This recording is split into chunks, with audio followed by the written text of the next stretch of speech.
தெளிவு குருவின் திருமேனி காண்டல், தெளிவு குருவின் திருநாமம் செப்பல், தெளிவு குருவின் திருவார்த்தை கேட்டல், தெளிவு குரு ஒரு சிந்தித்தல் தானே.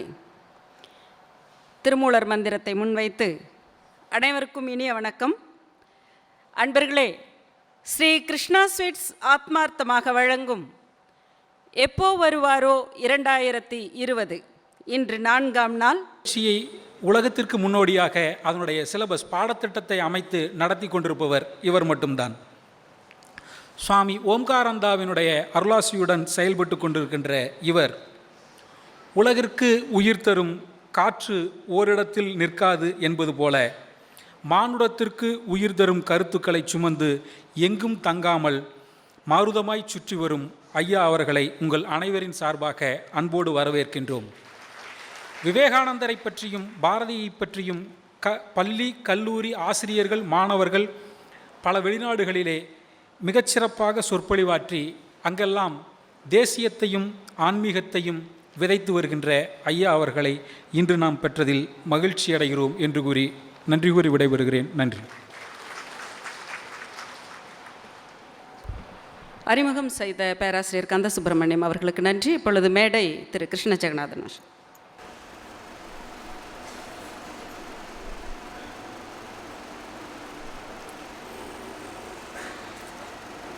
அகர முதல எழுத்தெல்லாம் ஆதி பகவன் முதற்றே உலகு கற்றதனாலாய பயனென்கொல் வாலறிவன் நற்றாள் தொழார் எனின் மலர்மிசை ஏகினான் மானடி சேர்ந்தார் நிலமிசை நீடுவாழ்வார் வேண்டுதல் வேண்டாமை இலான் அடி சேர்ந்தார்க்கு யாண்டும் இடும்பை இல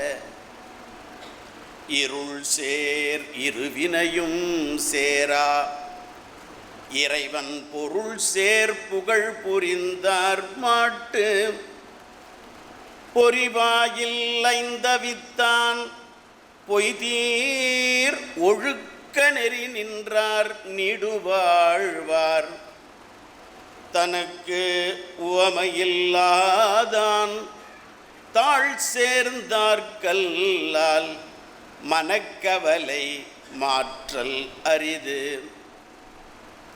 அறவாழி அந்தணன் தாழ் சேர்ந்தார்கல்லால் பிறவாழி நீந்தல் அரிது கோளில் பொறியில் குணமிலவே என் குணத்தான் தாளை வணங்காத்தலை பிறவி பெருங்கடல்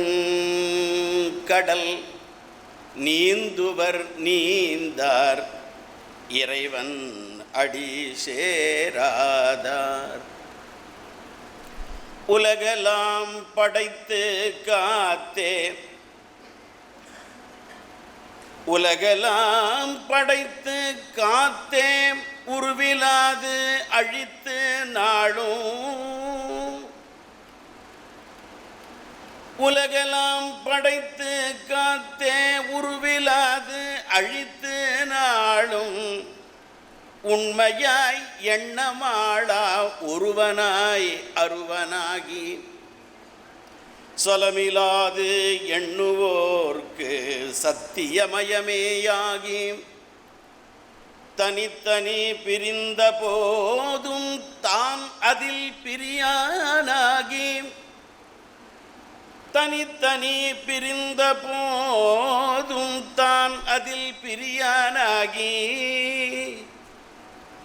மலரின் மேல் தேவனாகி மாதொரு பாகன் ஆகி விநாயக முருகனாகி மாலொடு புத்தனாகி பற்பல துறைகள் தோறும் பல பல வடிவமாகி பக்குவப்படியே தோன்றும் பரமனார் பெருமை போற்றி பக்குவப்படியே தோன்றும் பரமனார் பெருமை போற்றி. இன்றிருந்து நாளைக்குள் மறைந்து போகும், இன்றிருந்து நாளைக்குள் மறைந்து போகும் இச்சிறிய உடம்பினுக்குள் புகுந்து கொண்டு, இன்றிருந்து நாளைக்குள் மறைந்து போகும் இச்சிறிய உடம்பினுக்குள் புகுந்து கொண்டு நன்றிருந்து பேசுகின்ற நான் யார் என்றே நாளில் ஒரு தரமேனும் நாம் நாடி பார்த்தால், நன்றிருந்து பேசுகின்ற நான் யார் என்றே நாளில் ஒரு தரமேனும் நாம் நாடி பார்த்தால், என்றிருந்தோம் எங்கு வந்தோம் எது நாம் எல்லாம், என்றிருந்தோம் எங்கு வந்தோம் எது நாம் எல்லாம் எளிதாக கண்டுகொள்வாய் என்றே சொன்ன, எளிதாக கண்டுகொள்வாய் என்றே சொன்ன,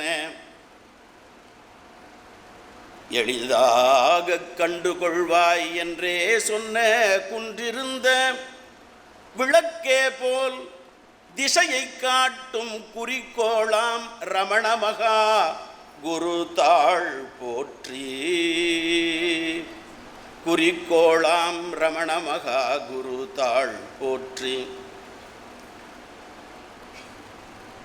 அறிவிலே தெளிவு நெஞ்சிலே உறுதி அகத்திலே அன்பினோர் வெள்ளம், பொறிகளின் மீது தனி அரசு ஆணை பொழுதலாம் நினது பேரருளின் நெறியிலே நாட்டம், கர்மயோகத்தில் நிலைத்திடல் என்றிவை அருளாய் குறி குணம் ஏதும் இல்லதாய் அனைத்தாய் உலவிடு தனிப்பரம் பொருளே.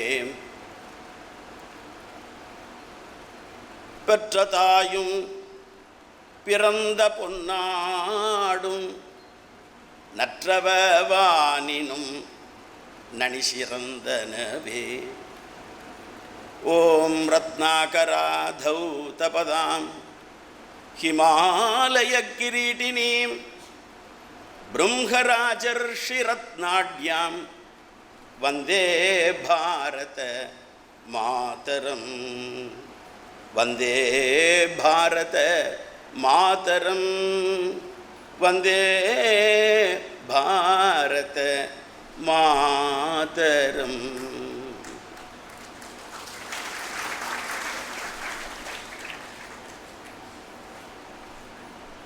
அன்பை சொல்ல பல வழிகள் இருக்கையிலே ஒரு வழியாக ஸ்ரீ கிருஷ்ணா ஸ்வீட்ஸ் அவர்களுடைய மார்கழி மாதத்திலே நடைபெறுகின்ற இந்த ஆன்மீக சிந்தனை கருவூல கருத்தரங்கத்திற்காக வந்திருக்கக்கூடிய மெய்யன்பர்களே, தாய்மார்களே, உங்கள் அனைவரையும் வணங்கி இன்றைய தினம் திருமூலர் குறித்து நாம் சிந்தனை செய்வோமாக. எப்போ வருவாரோ என்கின்ற இன்ற கோபாலகிருஷ்ண பாரதியாருடைய கீர்த்தனையின் முதல் அடியானது மகான்கள் இறைவனை குறித்து ஏங்கி ஏங்கி உணர்ந்து உணர்ந்து ஊற்றெடும் கண்ணீரதனால் நனைந்து நனைந்து இந்த பாரத தேசத்திலே எப்பொழுதும் நாம் இறையருள் பெற்றவர்களாக இருக்க வேண்டும் என்பதை நினைவுறுத்தி கொண்டிருந்தார்கள். அந்த வகையில்தான் ஸ்ரீ கோபாலகிருஷ்ண பாரதியார் எப்போ வருவாரோ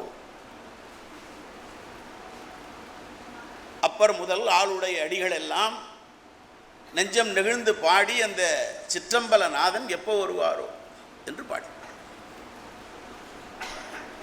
நாம் புண்ணியம் பெற்றவர்கள், பாக்கியசாலிகள். மகாகவி பாரதி சொல்கிறான், எந்த ஒரு தேசம் நாடு உயர்ந்து நிற்கும், எந்த ஒரு தேசமானது தாழ்ந்து போகும். மகாகவி பாரதியாருடைய மிக அற்புதமான வாசகம், லோகோபகாரிகளையும் வீரர்களையும் ஞானிகளையும் போற்றாத தேசம் மேல் எழுந்து வர முடியாது. லோகோபகாரிகளையும் வீரர்களையும் ஞானிகளையும் போற்றாத தேசம் எழுந்து வர முடியாது. அப்படி என்றால் என்ன பொருள்? லோகோபகாரிகளையும் வீரர்களையும் ஞானிகளையும் போற்ற வேண்டும். இதில் ஒரு ஆபத்து இருக்கு. நம்ம எப்பயுமே என்ன செய்வோம்னா, ஒரு மகான்கள் வந்தால் அவருக்கு ஒரு அழகான படம் எடுத்து ஒரு சிலை வச்சு அவருக்கு ஒரு அர்ச்சனை ஒன்று பண்ணி அவருக்கும் நமக்கு சம்பந்தம் இல்லைன்ற முடிவுக்கு வந்துடுவோம். இது நாம மட்டும் செய்யறதில்ல, போலி பகுத்தறிவுவாதிகளும் இதையே தான் செஞ்சிட்டு இருக்காங்க.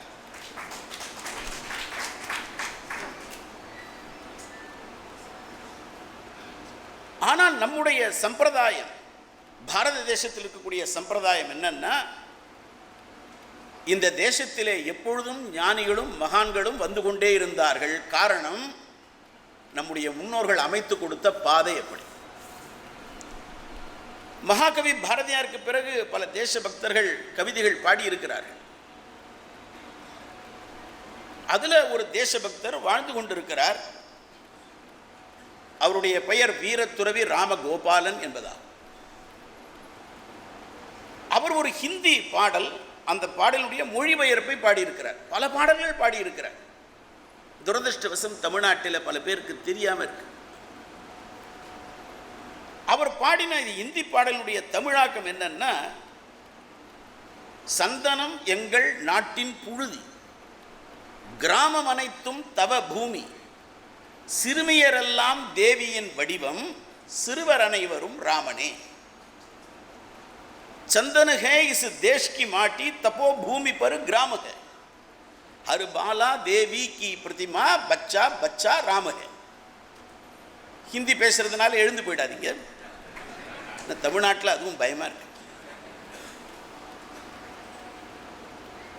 அதுல ஒரு சரணம் அந்த பாட்டில், போர்க்களம் தனிலே எங்கள் வீரர் புனித கீதையை ஓதுவர், ஏர்முனையின் கீழ் தவழ்ந்து வருவாள் எங்கள் அன்னை சீதையே, வாழ்வின் முடிவாய் விளங்குவதிங்கு இறைவன் திருவடி நீழலே, சிறுமியரெல்லாம் தேவியின் வடிவம், சிறுவரனை வரும் ராமனே, சிறுவரனை வரும் ராமனே.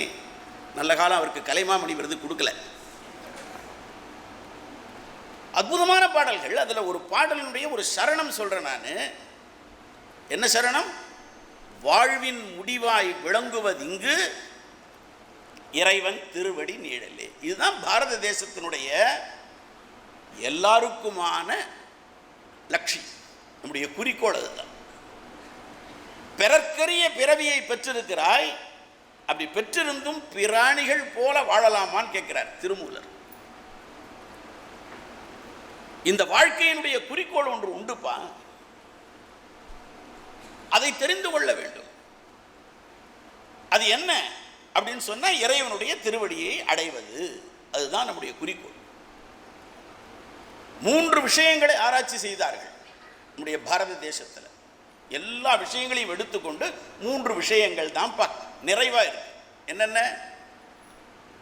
ஒன்று, நான், ரொம்ப முக்கியம், ஜீவன் என்று சம்ஸ்கிருதத்திலே சொல்லுகிறோம், தமிழிலே உயிர், நான்.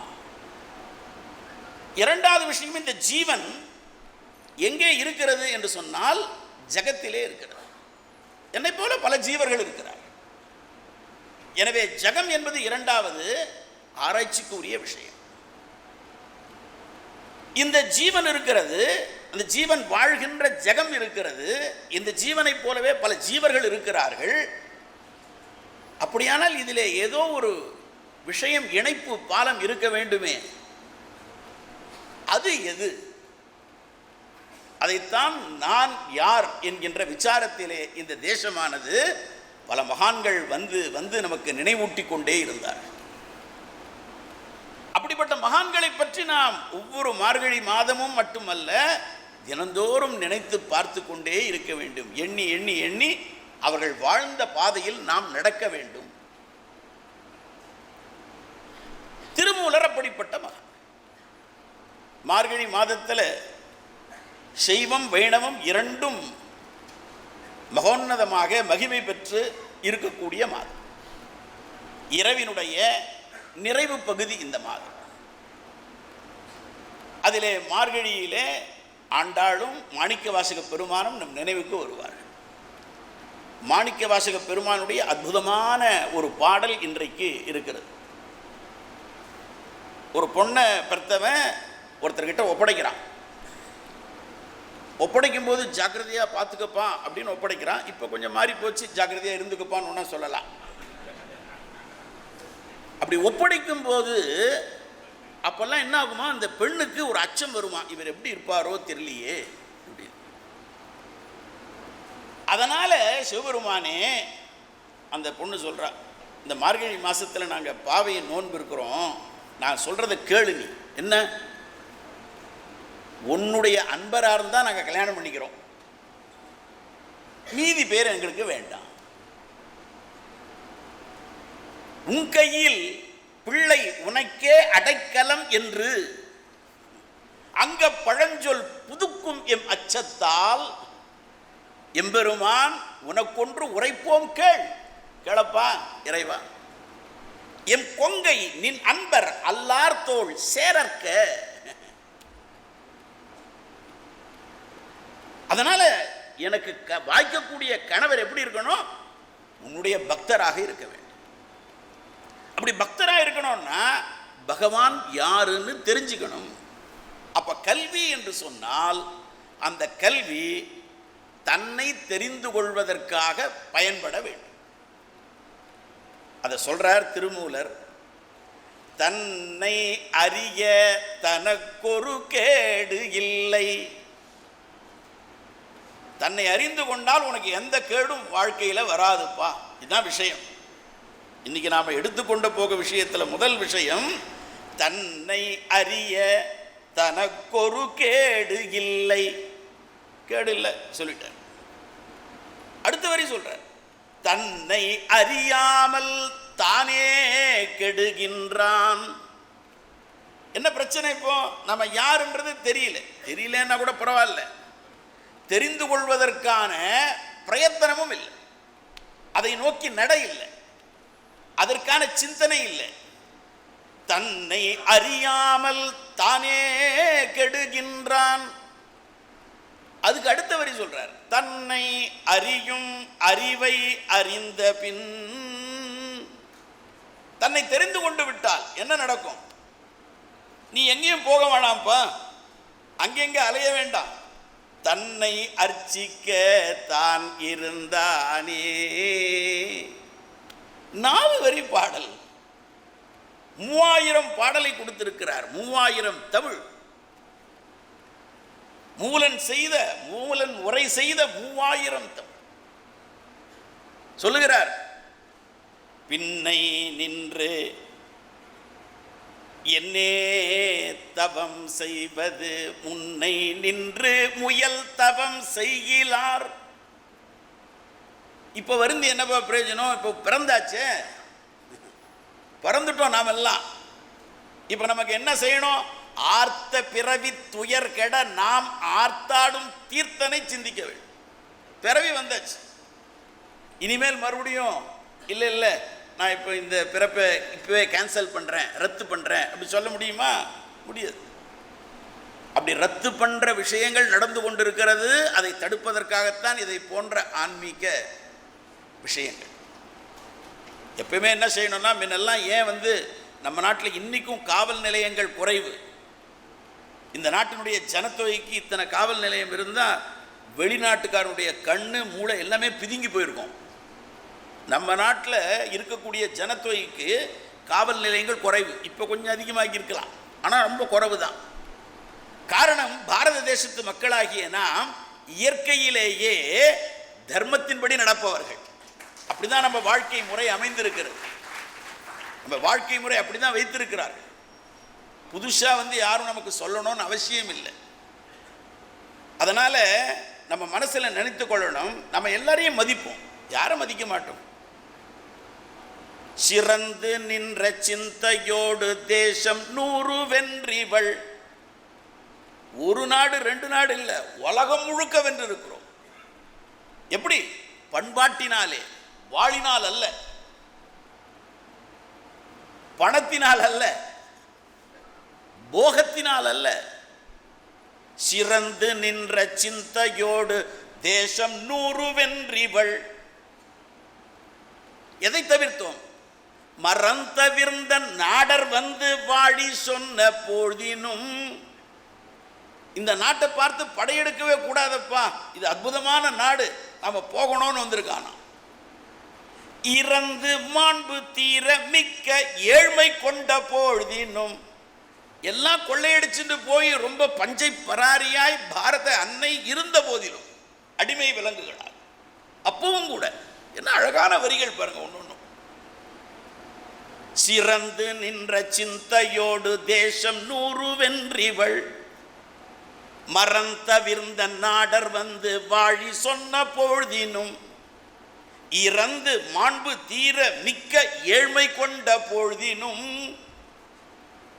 எல்லாரும் இந்த நாட்டில் வெள்ளையர்கள் கொள்ளையடித்து, அதற்கு பிறகு வந்த கொள்ளையர்களும் கொள்ளையடித்து, அப்படியும் இது நிற்கிறதுன்னா என்ன ஆச்சரியம்பா. இறந்து மாண்பு தீர மிக்க ஏழ்மை கொண்ட பொழுதினும் அறந்த. ஏன் தெரியுமா காரணம்? கடைசி வரியில முடிக்கிறார் மகாகவி பாரதியார். தர்மத்தை ஒன்னும் கைவிடல. நாம் அறந்தவிர்கில அது நிற்கும் அன்னை வெற்றி கொள்கவே. இன்னும் தர்மத்தை பாரத அன்னை கைவிடல. அதான் காரணம். அதனாலதான் கூடியிருக்கோம் நாம் எல்லாம்.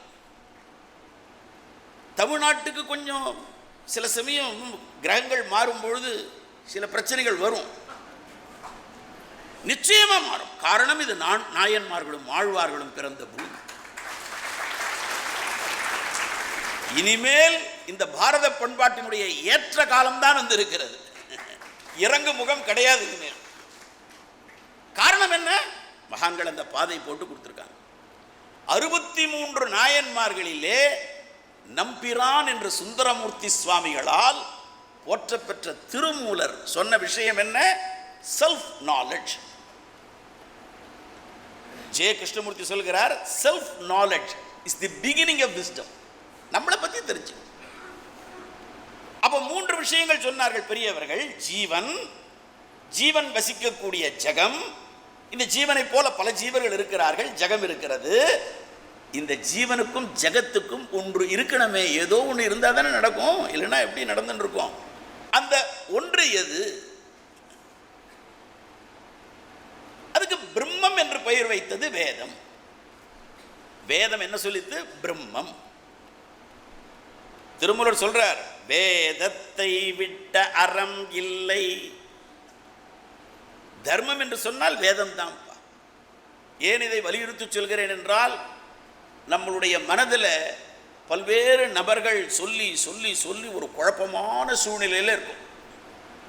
சில சமயம் இந்த தேசிய நெடுஞ்சாலை NHல போகும் பொழுது நாம் போக வேண்டிய பகுதி, ஊர், அது அணுகு சாலைன்னு ஒன்று இருக்கும். தமிழில் அதுக்கு பேர் சர்வீஸ் ரோடுன்னு பேர். அந்த அணுகு சாலையை நீங்கள் விட்டுட்டீங்கன்னு வச்சுங்க, 2 டோல் தாண்டணும். ஏகப்பட்ட பிரச்சனை. அதுவும் ராத்திரி போகிறவனுக்கு தெரிலன்னா அவ்வளோதான். இப்போ நம்ம நிலைமை எப்படி இருக்குன்னா, பல்வேறு குழப்பங்கள். அதுவும் குறிப்பாக ஆன்மீக விஷயம் ஒன்று நினைவில் வைத்துக் கொள்ள வேண்டும். நம்முடைய முன்னோர்கள் ஆன்மீகம் என்றோ லௌகீகம் என்றோ தனியாக பிரிக்கலை. இதுதான் முதல் விஷயம் தெரிந்து கொள்ளணும்.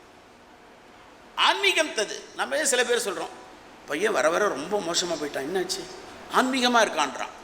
ஏன்னா அவன் கோவில் போகிறான், ஐயப்ப மலைக்கு போகிறான். இது ஆன்மீகம்னு நினச்சிடக்கூடாது. அவர் கோவிலுக்கு போகிறார், நல்ல விஷயம். சபரிமலைக்கு போகிறார், நல்ல விஷயம். ஆன்மீகம் என்பதும் லௌகீகம் என்பதும் தனித்தனி விஷயங்கள் அல்ல. அதெல்லாம் ஐரோப்பிய நாடுகள். அதனால் அவன் அவனுடைய தனிப்பட்ட விவகாரத்தில் நுழையும் போது என்ன சொன்னால், அந்த மத குருமார்கிட்ட எங்கள் விஷயத்தில் நுழையாதப்பா, இனிமேல் ரெண்டாக பிரிச்சுருவோம், நீ சேக்ரெட், நீ அங்கேயே நின்றுக்கோ சர்ச்சிலேயே, நாங்கள் செக்குலர் அப்படின்னு பிரிச்சுட்டோம். நல்லா புரிஞ்சுக்கணும்.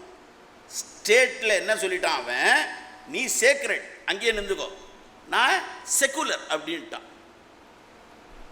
நம்ம நாட்டில் எல்லாமே சேக்ரெட், செக்குலரே கிடையாது இந்த நாட்டில். அதனால் யாராவது செக்குலர்னு சொன்னான்னா அவன் இந்த நாட்டில் ஏதோ பிரச்சனை இருக்குன்னு அர்த்தம். அதனால் சொல்றார் திருமூலர், வேதத்தை விட்ட அறம் இல்லை. இப்போ தமிழ்நாட்டில் இன்னொன்று கிளம்பிருக்கு, திருமூலர் சொல்கின்ற வேதம் அந்த வேதம் இல்லை அப்படிங்கிறான். வேற எந்த வேதம்? தத்துவம் அசிக்கு ஒரு பாடல் எழுதியிருக்க, ஒரு பாடலா வரிசையாக எழுதியிருக்க. சாம வேதத்தினுடைய மகா வாக்கியமாக சபரிமலைக்கு போகும்பொழுது 18 படிக்கட்டுகளின் மீது ஏறி அந்த துவஜஸ்தம்பத்திற்கு முன்னால் 2 பக்கங்களிலும், ஒன்று மலையாளத்திலும் இன்னொன்று தேவநாகரியிலும் எழுதப்பட்ட அந்த மகா வாக்கியமானது திருமந்திரத்திலே விரிவாக சொல்லப்படுகிறது. தத்துவம் அசி, அது நீ ஆகிறாய். வேதத்து வேற என்ன இருக்கும்? 3ஆம் தந்திரம் 9 தந்திரங்கள் எழுதியிருக்கிறார். 3000 பாட்டு மட்டும் இல்லை, அதுக்கு அதிகமாகவும் இருக்கிறது. நம்முடைய தமிழறிஞர் வாசுபா மாணிக்கம் அவர்களுடைய ஒரு முயற்சியின் காரணமாக பாடங்களை எல்லாம் சரிப்படுத்தி புத்தகமாகவும் போட்டிருக்கிறார்கள். 3 பாகங்கள் வந்திருக்கிறது. 9 தந்திரங்கள், 3000 பாடல்கள். ஒரு 3000, இப்போ நம்ம வீட்டிலே சொல்கிறது உண்டு, உனக்கு 1008 தடவை சொல்லியாச்சு, என் பேச்சையே கேட்க. 1008 தடவை சொல்லியிருக்க மாட்டார் அவர், 3 தடவை தான் சொல்லியிருப்பார். இருந்தாலும் அது ஒரு எண்ணிக்கையை சொல்கிறதுனால 3000 முன்ன பின்ன இருக்கலாம். இப்போ பாடினார் ஓதுவார் அவர்கள் அழகாக, 5 கரத்தனை ஆனை முகத்தனை இந்தின் இளம்பிறை போலும் எயிற்றனை நந்தி மகன்தனை ஞான கொழுந்தினை புந்தியில் வைத்து அடி போற்றுகின்றேனே. இதுவே திருமூலர் எழுதலை, யாரோ ஒருத்தர் எழுதி சேர்த்து விட்டார்ட்டா. யார் சேர்த்தார்? இப்போ யாருக்கு தெரியும் எதை சேர்த்தார் எது இல்லைன்னு? எல்லாம் அற்புதமான பாடல்கள். என்ன வேதத்தில் எழுதியிருக்கான்னா, இந்த வேதம் அந்த வேதம் இல்லை. ஒன்றை நன்றாக புரிந்து கொள்ள வேண்டும். இந்த பாரத தேசத்தில் ஆசேது ஹிமாச்சல பர்யந்தம் இது ஒரே நாடு, இது ஒரே பண்பாடு. அதுதான் இங்கே இளங்கோவடிகளும் சொல்லியிருக்கார், வள்ளுவரும் சொல்லியிருக்கார், திருமூலரும் சொல்லியிருக்கார், திருஞான சம்பந்தரும் சொல்லியிருக்கார், திருநாவுக்கரசரும் சொல்லியிருக்கார், தியாகராஜ சுவாமிகளும் சொல்லியிருக்கிறார். நன்றாக புரிந்து கொள்ளணும். இந்த நாடு முழுக்க ஒரு நாடு, ஒரே நாடு. அந்த ஒரே தேசம் என்கின்ற சிந்தனை வந்தால் தான் நாம் உலகத்திலேயே. அதனால தான் பாரதி சொன்னான், வாழிய செந்தமிழ் வாழ்கன தமிழர், அதோடு நிறுத்தல, வாழிய பாரத மணித்திருநாடு வந்தே மாதரம். இந்த தேசம் நல்லா இருந்தால் தான் எல்லாம் நல்லா இருக்கும். அதனால சொல்றார் அவர், வேதத்தை விட்ட அறம் இல்லை. 2வது வரி, வேதத்தில் ஓதத்தகும் அறம் எல்லாம் உள. எல்லாம் இருக்குப்பா வேதத்தில். வேதத்தில் இல்லாத விஷயமே கிடையாது. நாம் ரொம்ப மனசு கஷ்டமாக இருக்கு. நம்ம தமிழ்நாட்டில் வேதம் அது சம்ஸ்கிருதம். சம்ஸ்கிருதம் இல்லை, அந்த வேதத்தினுடைய மொழிக்கு பேர் சந்தஸ்னு பேர், சம்ஸ்கிருதம் கிடையாது. சம்ஸ்கிருதம்னாலே செய்யப்பட்டதுன்னு அர்த்தம். இயற்கையான ஒரு மொழி இருக்கும், பிராகிருதம்னு பேர். சம்ஸ்கிருதம் என்கின்ற மொழி வேத மொழிக்கு ஒத்து வருதுன்னு ஒன்றா சொல்லலாம். வேதத்தினுடைய மொழி சந்தஸ். அதை சொல்லுகிறார் திருமூலர். அக்ஷரங்களை பற்றி சொல்லும்போது கூட திருமூலர் சொல்றார் 51 அக்ஷரங்கள். அக்ஷரம்னாலே நமக்கு தெரியும், முதல் எழுத்து அ, 2வது எழுத்து க்ஷ, அகாராந்தத்திலேருந்து க்ஷகாராந்தம் வெறும் எழுத்துக்கள்னு அர்த்தம், நெடுங்கணக்கு. அது 51ங்கிறார். இப்போ நம்முடைய எழுத்துக்களுக்கு 51 ஒத்து வருமா? அப்போ 51 என்னென்ன எழுத்து? அதுக்கு அருணகிரிநாதர் சொல்றார் மாத்ருகா புஷ்பமாலைன்றார். மாத்ருகா அக்ஷரம். அப்ப வேதத்தை பற்றி தெளிவாக சொல்கிறார், வேதத்தை விட்ட அறம் இல்லை, வேதத்தில் ஓதத்தகும் அறம் எல்லாம் உள. எல்லாம் இருக்குப்பா அதுல. அதனால நாம் தர்க்கம் பண்ணிட்டு இருக்க வேணாம். மதிஞ்சர் தர்க்கவாதத்தை விட்டு வேதத்தை ஓதியே வீடு பெற்றார்களே. வேதம் என்ன சொல்கிறது? வேதம் சொல்கிறது இறைவனுக்கு பெயர் பிரம்மம். பிரம்மம் கேட்டிருப்போம். பிரம்மமொக்கட்டே பர பிரம்மமொக்கட்டே கேள்விப்படணும்.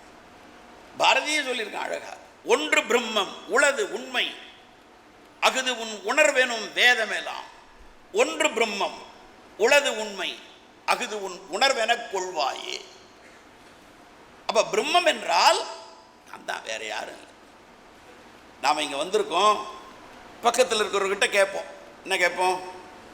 அவர் முருகன் வந்திருக்காரா, கிருஷ்ணன் வந்திருக்காரா, ராமசாமி வந்திருக்காரா, கீதா வந்திருக்காங்களா, இப்படி இன்னொருத்தரை கேட்போம். நமக்கு தெரிஞ்சவங்கிட்ட இவங்க வந்துட்டாங்களா, எங்கே உட்காந்துருக்காங்க, 3வது வரிசையா 4வது வரிசையா கேட்போம்.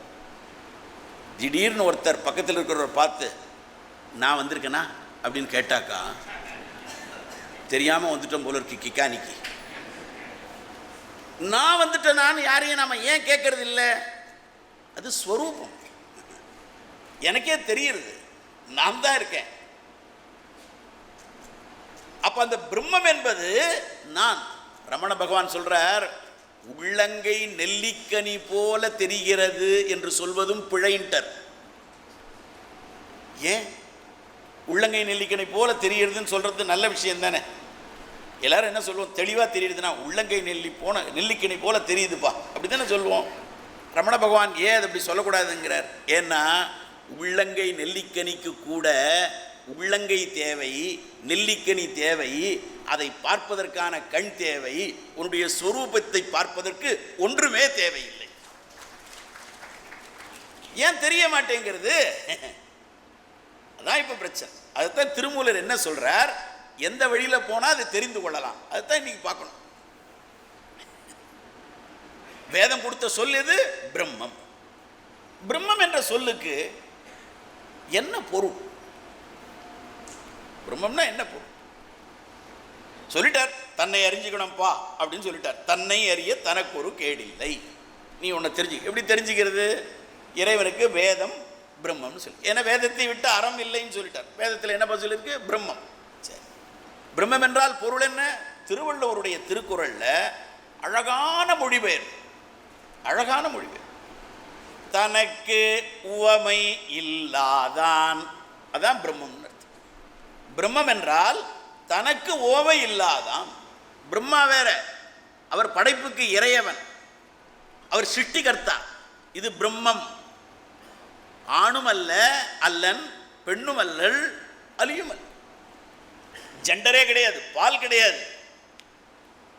அப்ப பிரம்மம் என்றால் தனக்கு ஓமை இல்லாதான். ஏன்னா ஓமை சொல்லணும்னா இன்னொரு பொருள் இருக்கணும். இன்னொரு பொருளே கிடையாதுங்க.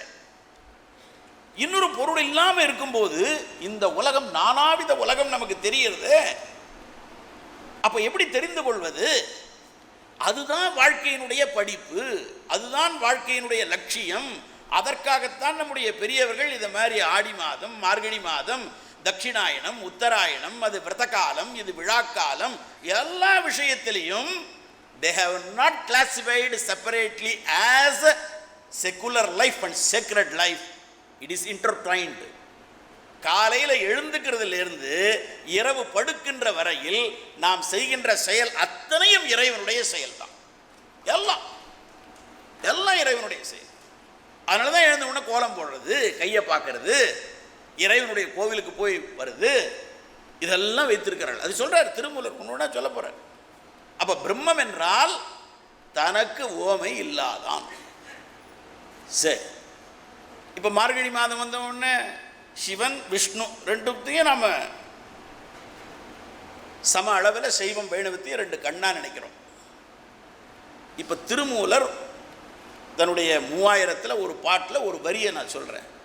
சிவனொடு ஒக்கும் தெய்வம் தேடினும் இல்லை. இப்போ என்ன வரும்? இவர் செய்வர், இவர் நாராயணன் பேரில் இவருக்கு ஏதோ காழ்ப்புணர்ச்சி இருக்குது, அப்படி தான் முடிவு பண்ணுவான். நம்ம ஆராய்ச்சியெல்லாம் இப்போ எப்படி இருக்குன்னா, புனித தோமையர்னு ஒருத்தர் வந்தார், அவர்கிட்ட தான் தீட்சை வாங்கினார் நம்ம திருவள்ளுவர். தீட்சை வாங்கினதுக்கு அப்புறம் தான் திருக்குறளே தந்தாருன்னு எழுதி டாக்டரேட்டாக வாங்கிட்டான். அப்புறம் நீங்கள் கை தட்டலாம். டாக்டர் பட்டம் யார் ஒன்றா வாங்கலான்னு ஆனப்புறம் வாங்கிட்டு போகிறான்னு வச்சுங்க. இப்போ எல்லாமே டாக்டராக போயிட்டான். பேஷண்ட்டு தான் காணும். இதுக்கு ஒரு பல்கலைக்கழகம், இதெல்லாம் ஆபத்தானது. நல்ல ஞாபகம் வச்சுக்கணும். திருமூலரை படிக்கிறது மட்டும் இல்லை, திருமூலரை பற்றின விரிவுரைகளில் பார்த்தீங்கன்னா இந்த திருமூலருக்கும் நம்ம வேத வழக்க வைதீக நெறிக்கும் சம்பந்தமே இல்லைன்னு தான் இன்றைக்கி ஆராய்ச்சி போயின்னு இருக்கு. ஆமாம், அதனால் சொல்கிறான் ஒருத்தன், நான் ஹிந்துவே கிடையாது செய்வன்றான் ஒருத்தன். ஜோலி முடிஞ்சு போச்சுன்னு வச்சுங்க, அது வேறு விஷயம். ஆபத்து இருக்குன்ற மக்கள் புரிஞ்சுக்கணும். எப்பயுமே நாம் ரொம்ப ஆன்மீகம்னு நினச்சிட்டு நம்மை சுற்றி நடக்கக்கூடிய சமுதாய பிரஜைகளை மறந்து விடுகிறோம். எனதருமை மையன்பர்களே, தாய்மார்களே, அதனால தான் 1000 ஆண்டு காலம் அடிமைப்பட்டோம். 1000 ஆண்டு காலம், ஒரு ஆண்டு 2 ஆண்டு அல்ல.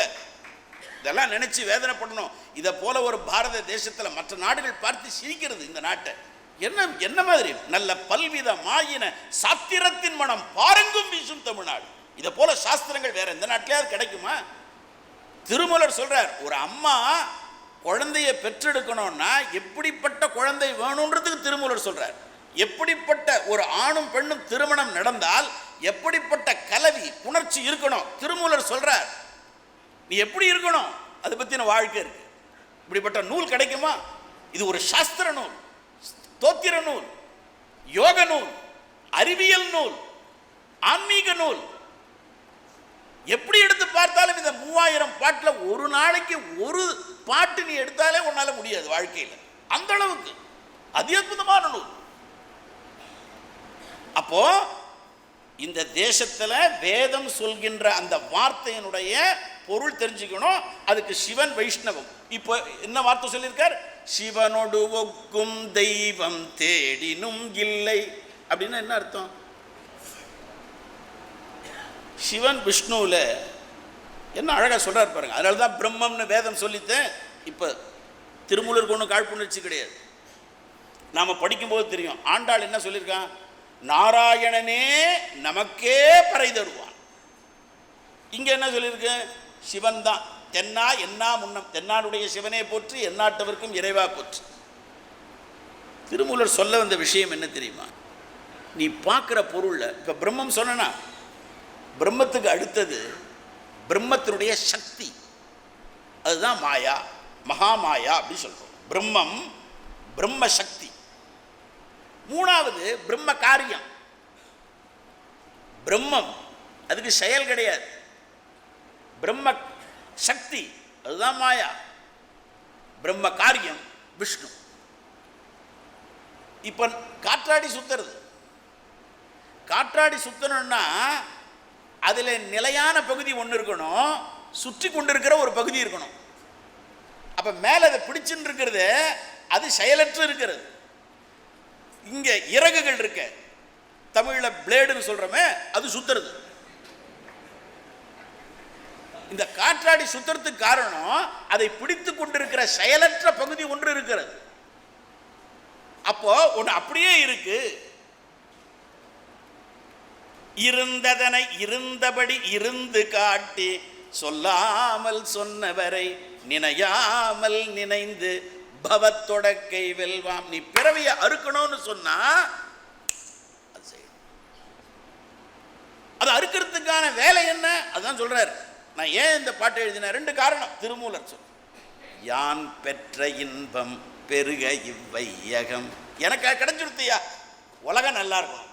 எப்படிப்பட்ட சிந்தனை பாருங்க, பாரத சிந்தனை. எல்லோரும் இன்புற்றிருக்க நினைப்பதுவே அல்லாமல் வேறு ஒன்று அறியேன் பராபரமே, பாரத சிந்தனை. வாடிய பயிரை கண்ட போதெல்லாம் வாடினேன், பசி அறாது வீடுதோறும் இறந்தும் பசி அறாது அயர்ந்த வெற்றரை கண்டு உளம் பதைத்தேன், பாரதிய சிந்தனை. ஒன்றே குலமும் ஒருவனே தேவனும், பாரதிய சிந்தனை. நம்ம நாட்டுக்கு யாரும் பாடம் எடுக்கணும்னு அவசியம் இல்லை. இங்க இருக்கிற பாடத்தை ஒண்ணா எடுத்துட்டு போலாம். என்ன மாதிரி சிந்தனை? அப்ப இன்னொருத்தர் நல்லா இருக்கணும், நான் நல்லா இருக்கேன். யான் பெற்ற இன்பம் பெருக இவ்வையகம். அதுக்கு என்ன பண்ணணும்? வான் பற்றி நின்று மறை பொருள் சொல்லிடின். என்ன அழகான வார்த்தைங்க திருமூலர் இருந்து.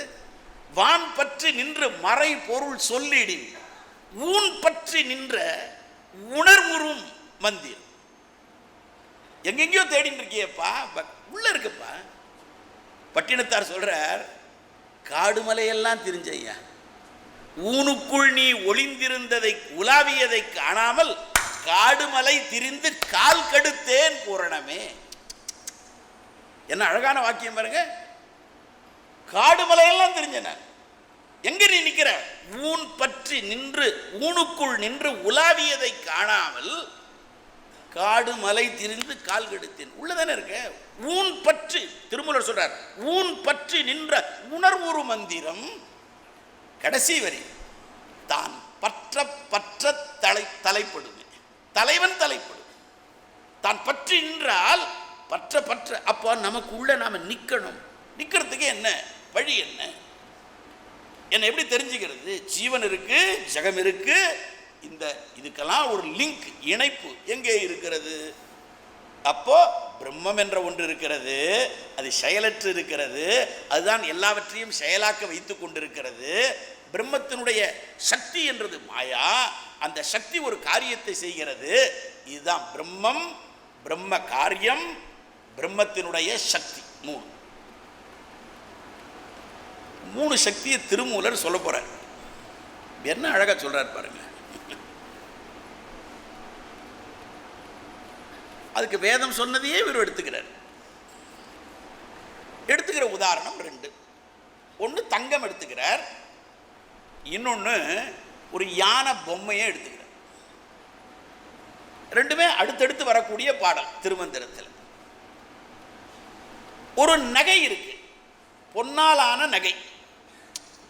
அது ஒரிஜினல் தங்கம், இது கிடையாது, செய்கூலி சேதாரம் அதெல்லாம் இல்லை.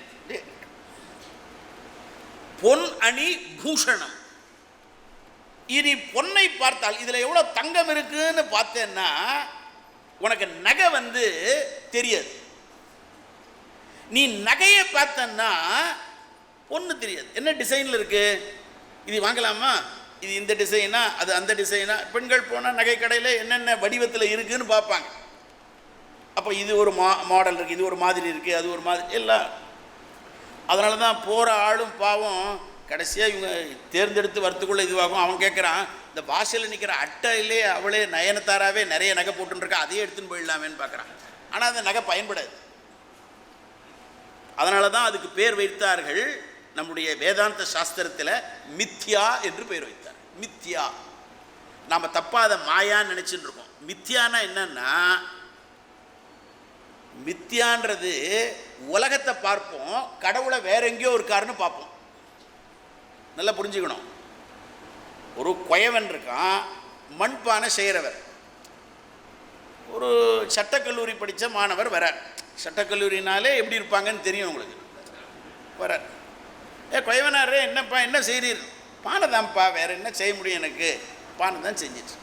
எதில் செய்கிறீங்க? களிமண்ணுப்பா. இப்போ எல்லாமே உள்ளே போயிடுத்து, வெளியில் கிடைக்க மாட்டேங்கிறது, இருந்தாலும் கிடைச்ச களிமண்ணை செஞ்சுன்னு இருக்கேன். எனக்கு குயவனாரு மண் இல்லாத பானை கொடுக்கணும்னா. மண் இல்லாத பானையா? கொடுக்க முடியாதப்பா. மண் இல்லாத பானை எப்படிப்பா வரும்? இந்த பானையில் மண் இருக்கா? மண்ணுனால தான்ப்பா பானை வரும். எனக்கு மண் இல்லாத பானை வேணும். ஒரு 10 வில்லங்கமான ஆள் போல் இருக்குவேன். என்ன பண்ணுறேன்றார். சட்டக்கல்லூரி. சரி, தெரிஞ்சு போச்சு. இல்லை வேறு செகோவரா பனியன் வேறு போட்டுருக்கான். சரி கொண்டா, நோட்டு வச்சிருக்கியா? கொண்டா. பேனா இருக்கா? பேனா. அதில் பானை படம் வரைஞ்சி இந்தாப்பா பானை, மண் இல்லாத பானைன்னு கொடுத்துட்டார். நல்லா புரிஞ்சுக்கணும், நாமும் அப்படித்தான் இருக்கிறோம். இந்த உலகத்தை பார்க்கும் பொழுது இதை படைத்தவன் எங்கோ இருக்க வேண்டும் என்று எவனோ சொன்ன வார்த்தையை நாம நம்பின்னு இருக்கோம். அவர் மேலே இருக்காருன்றான் ஒருத்தன். மேலே எங்கே போய் இருப்பார் அவர்? இறைவன் முன்னாடியே இருக்காரு, இங்கேயே இருக்காருயா. உலகம் முழுக்க இறைவன் தான். அதனால மகாத்மா காந்தி சொன்னார், இந்த உலகத்தில் இருக்கிற எல்லா சாஸ்திரம் போயிட்டு ஈஷாவாசிய உபனிஷத் மட்டும் இருந்தால் போதும், மற்ற சாஸ்திரங்களை எல்லாம் அதை வைத்து கொண்டு பிடித்து விடலாம். அந்த உபனிஷத்து ஒன்று போகிறோம். ஏன் அதுக்கு ஏன் ஈஷாவாஸ்ய உபனிஷத்துன்னு பேருன்னா, அது ஈஷாவாஸ்யம் என்கின்ற சொல்லுல ஆரம்பிக்கிறது. என்ன சொல்றது? ஈஷாவாஸ்யம் இதம் சர்வம். உலகம் முழுக்க பகவான் தான். பகவானை தவிர வேற ஒண்ணுமே கிடையாது. வேற ஒன்றும் கிடையாது. எல்லாமே இறைவன் தான். இதை நம்ம நாட்டில் சாதாரண பையன் சொன்னா. யாரு? ஹிரண்யகசிபுக்கு பையன் பிரகலாதன். என்னடா இப்போ பார்த்தாலும் ஹரி ஹரின்னு சொல்லிட்டு இருக்கேன், எங்கடா அவங்க இறைவன்? எங்கடாவா? அவர் தான் எல்லாம் அப்படின்ட்டான்.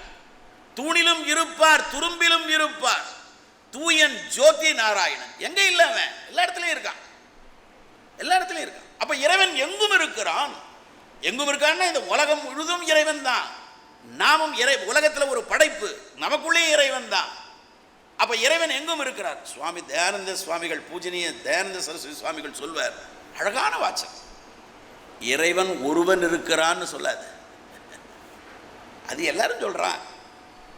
நம்ம பாரத தேசத்தினுடைய வேதம் பறைசாற்றுகிறது, நம்முடைய நூல்கள் எல்லாம் சொல்கிறேன், இறைவன் ஒருவன் இருக்கிறான் அல்லப்பா, இறைவன் மட்டுமே இருக்கிறான். இறைவன் தான் இருக்கிறான். காண்பதெல்லாம் இறைவனே. இறைவனை தவிர வேற ஒண்ணுமே கிடையாது. அதைத்தான் இவர் உதாரணம் சொல்றார். என்ன? பொன்னை நீ பார்த்தால் அந்த ஆபரணம் தெரிய மாட்டேங்கிறது, ஆபரணத்தை பார்த்தால் பொன் தெரிய மாட்டேங்கிறது. ஆனால் இந்த பொன் எதனால் ஆனது? நம்ம போட்டு இருக்கிற ஆரம், தமிழ்ல நெக்லஸ்ன்னு பேரு. இந்த ஆரம் இருக்கிறதோ அல்லது வளையல் இருக்கிறதோ இதெல்லாம் பொன்னால் ஆனது. இந்த பொன்னால் ஆனத ஒரு பெரிய வயசான அம்மா, மாமியார்னு வச்சுங்களேன், மாமியார் கொஞ்சம் படுக்கையில் இருக்காங்க, 30 சவரன் 40 சவரன் போட்டுன்னு இருக்காங்க. அவங்களுக்கு அவங்க மாமியார் போட்டதுன்னு இதை போட்டுன்னு இருக்காங்க. அந்த மருமகளை கூப்பிடுறாங்க, பேத்தியும் வந்தாச்சு. இவங்க என்ன பண்ணுறாங்க, இந்த செயினை எடுத்து, எனக்கு எதுக்குமா, நான் கிருஷ்ணா ஸ்வீட்ஸ் அன்பை சொல்ல ஒரே வழி அந்த ஆன்மீகத்துக்கு போனேன், அவர் சொன்னார் நகையை போட்டுன்னு என்ன பிரயோஜனம், கொடுத்துருங்கன்னு சொல்லிட்டார். அதனால் இது நல்ல காலம், இனிமேல் அடிக்கடி நீங்கள் போயிட்டு வாங்க அப்படின்ட்டாங்க அந்த மருமகள். இந்த ஆரத்தை எடுத்து மருமகளுக்கு கொடுக்கல, பேத்திக்கு இதை அழிச்சு போட்டுடுன்ட்டான். அவள் அழுவாளா? யார்? மருமக. அழிச்சு போட்டுடுன்றாங்களே, நகையை போய் அழிக்கிறோமே அழுவாங்களா? அழிக்க மாட்டான். அழுவா. எதுக்கு அழுவான்னா, இவங்க மாமியார் 30 சவரன் போட்டதுக்கு 50 சவரனா போட்டிருக்கலாமேன்னு ஒன்றா அழுவா. ஏன் அழமாட்டா அப்படின்னா, இந்த நகை தன்னுடைய வடிவத்திலே அழிந்தாலும் கூட தங்கம் அழிவதில்லை. அதனாலதான் ஏன்டா புலம்பின் இருக்கேன் அர்ஜுனன் கிட்ட, ஏன் புலம்புற, நீ அழிய மாட்ட, நான் நிரந்தரமானவன், அழிவதில்லை, எந்த நிலையிலும் எனக்கு மரணம் இல்லை, நான் நிரந்தரமானவன். அப்ப நீ பொன்னை பார்த்தால் பொன்னணி பூஷணம் தெரிவதில்லை, பொன்னணி பூஷணத்தை பார்த்தால் பொன் தெரிவதில்லை. அதே போல மரத்தை பார்த்தால் அது யானை பொம்மை, அது மரத்திலே யானை பொம்மை செய்திருக்கிறார்கள். அந்த குழந்தை என்ன பண்ணும், யானை யானை பொம்மை யானை பொம்மைன்னு கேட்கும். நமக்கு தெரியும் அது மரத்தினால தான் செய்யுது. அதை சொல்லுகிறார், மரத்தை மறைத்தது மத யானை, மரத்தில் மறைந்தது மாமத யானை. மறைத்தது மறைந்தது. பொன்னை மறைத்தது பொன் அணி பூடனம், பூடனம் நம்ம படிக்க வேண்டியது பூஷணம், ஷா டாவா இருக்கு. பொன்னை மறைத்தது, பொன்னில் மறைந்தது, பொன்னை மறைத்தது பொன்னில் மறைந்தது, மரத்தை மறைத்தது மரத்தில் மறைந்தது. பரத்தை மறைத்தது பார்முதற் பூதம், பரத்தில் மறைந்தது. எனவே இந்த பார்க்கிற உலகம் எல்லாம், அண்ட கோட்டி சராச்சரங்கள் எல்லாம் பகவானே, இறைவனே. என்ன அற்புதமான வேத விஷயம் இது. திருமூலர் அங்கேயும் தானே வேத விஷயத்தை சொல்வதற்காகத்தானே வந்திருக்கிறார்கள். வேத விஷயம் எல்லா இடத்துலையும் போனோம். செக்கிழார் பெருமான் சொல்கிறார், பெரிய புராணத்தில் திருமூல நாயனாரை பற்றி 28 பாடல்கள். மூலன்ற பேரு ஒரு இடத்துக்கு வந்தார், புதிய மலையில் அகத்திய முனிவரை பார்ப்பதற்காக வந்தார். எல்லா இடங்களையும் தரிசனம் செய்துவிட்டு வரும்பொழுது ஒரு இடத்துல அந்த பசு கூட்டங்கள் எல்லாம் தன்னுடைய எஜமானன் இறந்து விட்டானே என்று அழும்பொழுது அதை கண்டு இவர் வருந்தி உளம் இறங்கி தன்னுடைய உடலை மறைத்து விட்டு அந்த உடல்ல போறார். அதுக்கப்புறம் போய் பார்த்தா அந்த உடம்பு இல்லை, இந்த பசுக்கள் எல்லாம் அழுகை தீர்ந்தன. மனைவி ஐயோ என்னுடைய கணவர் ஒரு மாதிரி இருக்காரு என்ன. இப்போ பல மனைவிகள் அப்படிதான் சொல்லிட்டு இருக்காங்க. ஆனால் அவருடைய மனைவி இவர் யோக சித்தர் தான் உள்ள இருக்காருன்னு அவங்களுக்கு எப்படி தெரியும்? அதனால என்னன்னு தெரியலன்னு சொல்லிட்டாங்க. அவர் ஒரு நிலை இது இருக்குமா, ஞான நிலையில் இருக்கார், நீ தொந்தரவு பண்ணாதேன்ட்டாங்க. இப்படி கதையை விட்டுருவோம். இந்த திருமூலரை பற்றி கூட என்ன சொல்றாங்க, 3000 பாடல்கள் பாடி இருக்கிறார், 3000 தமிழ் செய்தார். எப்படின்னா ஆண்டுக்கு ஒரு பாடல். நம்மளால கேட்பான், நாங்கள் ஒரு வருஷத்துக்கு ஒரு பாட்டு 3000 பாட்டு, இதெல்லாம் நடக்கிற காரியமான்? நடக்கிற காரியம். நடக்காத காரியத்தை என்றைக்குமே நம்ம நாட்டில் சொல்லவே மாட்டேன். இத்திஹாசம்னாலே இப்படி நிச்சயமாக நடந்தது. இத்திஹாசம் நல்லா புரிஞ்சுக்கணும். நம்ம எல்லாத்தையுமே கேள்வி கேட்டு நம்ம என்ன நினைக்கிறோம், நம்ம நிலையிலேருந்தே எல்லாத்தையும் பார்க்குறோம். ஒன்றும் இல்லை, இங்கேருந்து நான் ஒரு ஊருக்கு வெளிநாட்டுக்கு போனோன்னு சொன்னால், இங்கே நான் கிளம்புற நேரம், அங்கே நான் இறங்குற லேண்டாகிற நேரம், அப்போ அந்த நாட்டில் நேரம் வேறு, நான் கிளம்பும்போது நேரம் வேறு. நான் உடனே என்னுடைய கடிகாரத்தை அந்த நாட்டு நேரத்துக்கு தகுந்த மாதிரி மாற்றிக்கிறேன். இடம் மாறும் பொழுதே நேரம் மாறுகிறது. ஏன் 3000 ஆண்டு வாழ்ந்திருக்க முடியாது? இன்னைக்கும் வாழ்ந்து கொண்டிருக்கிறார்கள். நன்றா ஞாபகம் வச்சுக்கணும். தியோசாபிக்கல் பப்ளிஷிங் ஹவுஸில் C.W. லெட்பீட்டர்னு ஒரு ஆள், அவர் கிறிஸ்தவ பாதிரியார். டாக்டர் அன்னி பெசன்ட்னு ஒரு அம்மா. அந்த அன்னி பெசன்ட் அம்மா தான் பிரம்மஞான சங்கத்துக்கு பிரசிடெண்ட்டாக வந்தாங்க, இந்திய தேசிய காங்கிரஸுக்கும் பிரசிடெண்ட்டாக வந்தாங்க, ஹோம் ரூல் மூமெண்ட்ன்ற ஒரு இயக்கத்துக்கும் வந்தாங்க, இந்த நாட்டில் சாரணர் இயக்கம்னு சொல்லப்படுற ஸ்கவுட் மூமெண்ட்டுக்கும் அந்த அம்மா வந்தாங்க. இவங்க 2 பேரும் சேர்ந்து எழுதின புஸ்தகம் தான் இன்விசிபிள் ஹெல்பர்ஸ். இன்விசிபிள் ஹெல்பர்ஸ், கண்ணுக்கு தெரியாத எத்தனையோ பேர் இருக்காங்க. அவர்கள் தான் இப்பொழுதும் நம்முடைய நாட்டை உயர்வான நிலைக்கு கொண்டு வருவதற்காக உழைத்து கொண்டிருக்கிறார்கள். நாம உழைக்கல. இறைவன் முடிவெடுத்து விட்டான், இந்த பாரத தேசம் உலகத்தினுடைய ஜெகத் ஜனனியாக வர வேண்டும் என்று. அவன் சித்த புருஷர்கள் மூலமாக நடத்தி கொள்ளான். நாம செய்ய வேண்டியது என்ன தெரியுமா? தர்மத்தின் பாதையில் இந்த தேசம் நல்லா இருக்கணும், தர்மம் நான் கடைபிடிக்கணும்ன்றது தான் நம்ம பிரார்த்தனை. அவர் கூட சொன்னார், இந்த சில பேர் அறிமுகம் செய்வார்கள்னு சொல்லுவாங்க, சில பேர் அறிமுகப்படுத்துவார்கள்னுவாங்க.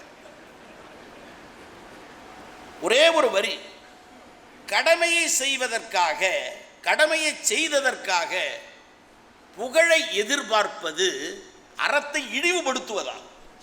இதுதான் இந்த நாட்டில் நடந்தது. ஒரு ஆசிரியர் நல்ல பாடம் நடத்தினாக்கா கடமை அது. சரி, இந்த வாத்தியார் பாடம் நடத்துறாரு சார்ன்றான். பல வாத்தியார் பாடமே நடத்த மாட்டான் போல இருக்கப்போ. மீண்டும் இந்த வாக்கியத்தை சொல்கிறேன், நன்றாக மனதிலே பதித்து வைத்துக் கொடு. கடமையை செய்ததற்காக புகழை எதிர்பார்ப்பது அறத்தை இழிவுபடுத்துவதா, தர்மத்தை இழிவுபடுத்துறோம். என்னுடைய கடமை இந்த தேசத்துக்காக. இந்த தேசத்தில் நான் என்னென்ன எடுத்துக்கொண்டனோ, சமுதாயத்திலிருந்து என்னென்ன எடுத்துக்கொண்டனோ அதை சமுதாயத்துக்கு கொடுக்கணும். யாவர்க்குமாம் இறைவர்க்கு ஒரு பச்சிலை. இந்த பாட்டு எடுத்துக்க மாட்டான். முதல்ல எது எடுத்துப்பான் தெரியுமா? படமாட கோயில் பகவர் கொன்றியில் நடமாடக்கூடு. என்ன என்ன என்ன சொல்ல வர, இந்த ஏழை எளியவர்களுக்கு கொடுத்தா அது அந்த சாமிக்கு போய் சேரும். சாமிக்கு பால் அபிஷேகம் பண்ணால் இவருக்கு போய் சேராது. திருமூலர் தானே சொல்லியிருக்காரு. ஆமாம், திருமூலர் சொல்ல இருக்கிறார், அவரே தான் சொல்லியிருக்கார். யாவர்க்குமாம் இறைவர்க்கு ஒரு பச்சிலை. கோவில் எப்படி இருக்கணும்னு சொல்லியிருக்கார். ஏன்னா ஆகமம் அது. ஆகம சிறப்பை பற்றி சொல்லி இருக்கிறார், அந்தணர்களை பற்றி சொல்லி இருக்கிறார், அஷ்டாங்க யோகத்தை பற்றி சொல்லி இருக்கிறார். எதை நமக்கு சௌரியமா எடுக்கணுமோ அப்படி எடுக்கக்கூடாது. யாவர்க்குமாம் இறைவர்க்கு ஒரு பச்சிலை போடுப்பா, இறைவனுக்கு அர்ச்சனை பண்ணு. யாவர்க்குமாம் பசுவிற்கு ஒரு வாயுரை கொடுப்பா, விலங்குகளுக்கு கொடு. பசுனா விலங்கு. நம்ம தமிழ்நாட்டில் விசேஷம் என்னன்னா, விலங்குன்னு சொன்னாலே பசுன்னு நினைச்சுட்டு இருக்கோம். பசுவையே உயர்ந்த விலங்கு. பசுவிற்கு ஒரு வாயுரை. யாவர்க்குமாம் உண்ணும் போது ஒரு கைப்பிடி. தப்பா புரிஞ்சுண்டு யாவர்க்குமாம் உண்ணும் போது ஒரு கைப்பிடின்றான். ஒரு கைப்பிடி அப்புறம் கிடைக்குமோ கிடைக்காது. யாவர்க்கும் ஆம் பிறர்க்கு இன்னுரை தானே. நல்ல வார்த்தை சொல்லப்பா. இனிய உளவாக இன்னாத குரல் கனியிருப்ப காய் கவர்ந்துட்டு, நல்லது சொல்லு. அப்ப பகவான் எங்கும் இருக்கிறார். இறைவன் இல்லாத இடமே இல்லை, இருப்பதெல்லாம் இறைவனே. அதுக்கு என்ன சொன்னார் அவரு? இந்த பூஷணத்தையும் மரத்தையும் காமிச்சார். 3000 ஆண்டு எப்படி வாழ்ந்தார் அப்படின்னா, இங்கேருந்து ஒரு தேசத்துக்கு போகும்போதே நேரம் மாறுதப்பா. உதாரணத்துக்கு பாகவதத்தில் இருக்கக்கூடிய ஒரு சம்பவம். பலராமர் கிருஷ்ணர் நமக்கு தெரியும். பலராமருக்கு ரேவதின்னு மனைவி. அந்த ரேவதியினுடைய அப்பா, அவர் இருந்த யுகமே வேற. இது துவாபர யுகம். இவங்க கிருத்தயுகம், திரேதாயுகம், துவாபர யுகம். அவர் பையனுக்கு பொண்ணுக்கு நல்ல பையன் வேணும் அப்படின்ன உடனே இங்கே இருக்கிற யாரையும் ஜோசியர்கிட்ட போல, ஏன்னா ஏதாவது பரிகாரம் சொல்லிட்டு போகிறானேன்னு பயந்துட்டு அவர் என்ன பண்ணிட்டார், நேராக சத்தியலோகத்துக்கே போயிட்டார். படைச்சவர் பிரம்மா தானே, அவர்கிட்டே கேட்டுருவோம். நேராக இங்கேருந்து சத்தியலோகம் போனார். போன உடனே பிரம்மா சொன்னார், அவர் ஏதோ அனுஷ்டானத்தில் இருந்திருக்கார் போல இருக்கு. முடிச்சுட்டு என்னப்பா வந்தேன்னார். என் பொண்ணுக்கு நல்ல மாப்பிள்ளையாக பார்த்து சொல்லுங்கள், நீங்கள் தானே படைச்சவர்னார். நமக்கு அந்த சௌரியம் இருந்தால் அவரை போய் கேட்டு விடலாம். போய் கேட்டவுடனே, அட பைத்தியக்காரனே, இதுக்காக இங்கே ஏன்டா வந்தேன்னார். ஏன் இங்கேயும் பிரச்சனையான்னார். அதெல்லாம் இல்லைப்பா, நீ திரும்பி போனா உன் மனுஷன் ஒருத்தனும் இருக்க மாட்டானேன்னார். ஏன்னா யுகம் மாறிடும். என்ன அற்புதமான சம்பவம் பாருங்க இது. பாகவதத்தை எடுத்து படிச்சு பாருங்க. இதை என்ன அற்புதம். இதை நினைச்சு பாருங்க. திருமூலரோட 3000 ஆண்டு, ஒரு ஆண்டுக்கு ஒரு பாடல்னா ஒரு பாடலுடைய உட்கருத்தும் நிச்சயமா இருக்கும். அது தவிர 3000 என்ன, எண்ணில் கோட்டிங்கிறார் திருமூலரே. நான் இருந்தது எத்தனை ஜென்மம்னு சொல்ல முடியாது.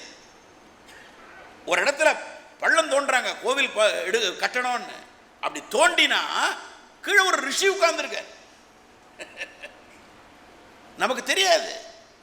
புத்தர் சொல்றார், ஹிடன் திங்ஸ் ஆர் மோர். நீ நினைத்து பார்க்க முடியாத அளவுக்கு மறைஞானங்கள் இருக்கப்பா இந்த உலகத்துல. நீ இந்த புறக்கண்ணால பார்க்கறது மட்டும் இல்லை. அதனால அவர் என்ன பண்றார், வந்த உடனே இவ்வளவு உயரமா வேற இருக்காங்க. ஏன்னா அந்த யுகத்தினுடைய உடம்பு யாரு, இந்த ரைவதக் மன்னனும். மலையே ரைவதக்னு பேரு, ரேவதி. பலராமர் கிருஷ்ணர் வேற யுகத்தில் இருக்காங்க. இந்த உயரமான ஆளை பார்த்துட்டு பயந்துட்டான். அப்புறம் பலராமருடைய கலப்பையில கால் வைக்க சொல்லி அந்த ரேவதியை குள்ளமாக்கி அதுக்கப்புறம் திருமணம் நடந்ததுன்னு பாகவதம் சொல்றது. அப்ப திருமூலர் 3000 ஆண்டு வாழ்ந்தார், 3000 கவிதைகளை கொடுத்தார் ஆண்டுக்கு ஒன்று என்பது உண்மை. நீ உன்னுடைய ஆராய்ச்சியில செய்யக்கூடாது. ஏன்னா ஆராய்ச்சிகளை பற்றி, தமிழ் சாஸ்திரங்களை பற்றி இப்பொழுது தவறுதலான ஆராய்ச்சி நடந்து கொண்டிருக்கிறது, திருமூலரிலும் நடந்திருக்கிறது என்பதற்காக சொல்கிறேன். இப்ப திருவள்ளுவரே அப்படிதான் ஆகிவிட்டாங்க.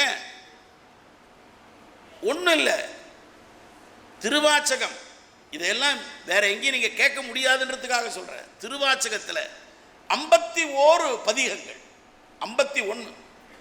சிவபுராணம் தொடங்கி அச்சோபதிகம் வரையிலே 51.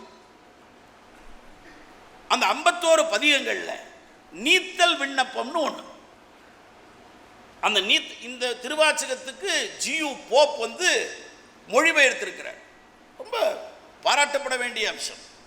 அவர் கப்பலில் வரும்போதே தமிழை படிச்சுட்டார். இங்கே வந்த பிறகு இன்னும் படித்தார். அவர் திருக்குறளுக்கு மொழிபெயர்ப்பு எழுதினார், நாலடியாருக்கு எழுதினார், திருவாச்சகத்தை படித்தார். எல்லாம் சரி, நான் இல்லைன்னு சொல்லுவேன், எல்லாம் சரி. அந்த நீத்தல் விண்ணப்பத்துக்கு ஒரு இன்ட்ரோடக்ஷன், ஒன்னொன்னுத்துக்கும் அறிமுகம் கொடுத்துருக்காரு அவர் ஆங்கிலத்தில். யாருமே படிக்கலை. நம்முடைய பிரச்சனை என்ன தெரியுமா, தமிழ்நாட்டில் எதையுமே முழுமையாக படிக்கிறது இல்லை. அதில் எழுதியிருக்கார், உத்தர கோஷமங்கையில் எழுதினது. உத்தர கோஷமங்கையில் என்னன்னா, அங்கே இவர் 32 வயசு, ஆதிசங்கரர் எப்படி 32, மாணிக்க வாசகரும் 32 வயதில் ஜோதியோடு கலந்து விட்டார். அந்த 32 வயசில் அவர் என்ன போனார், உத்தர கோஷமங்கையில் எழுதின அந்த பாட்டில் பெண்களில் என்னுடைய மோகம் வலையில் இருக்கிறதாவே எழுதியிருக்கார். அது எல்லாரும், அருணகிரினார் எழுதியிருக்கார், மாணிக்க வாசகர் எழுதியிருக்கார், எல்லாரும் எழுதியிருக்காங்க. இதை எழுதினதை வைத்துக்கொண்டு இவர் எழுதுகிறார். இவரோ இளம் வயது, அமைச்சராகவே இருந்தவர், அதனால் போகங்களை கழித்தவர். அதனால் இவர் அங்கே இருக்கக்கூடிய தேவதாசிகளோடு இருந்து அதனால் ஏற்பட்ட தொல்லைகளை பாடலாக எழுதியிருக்காருன்னு எழுதியிருக்கார். ஊராளாவது கவனிச்சோமா, கண்டனம் தெரிவிச்சோமா? இல்லை. காரணம் என்னன்னா ஆழமாக படிக்கல.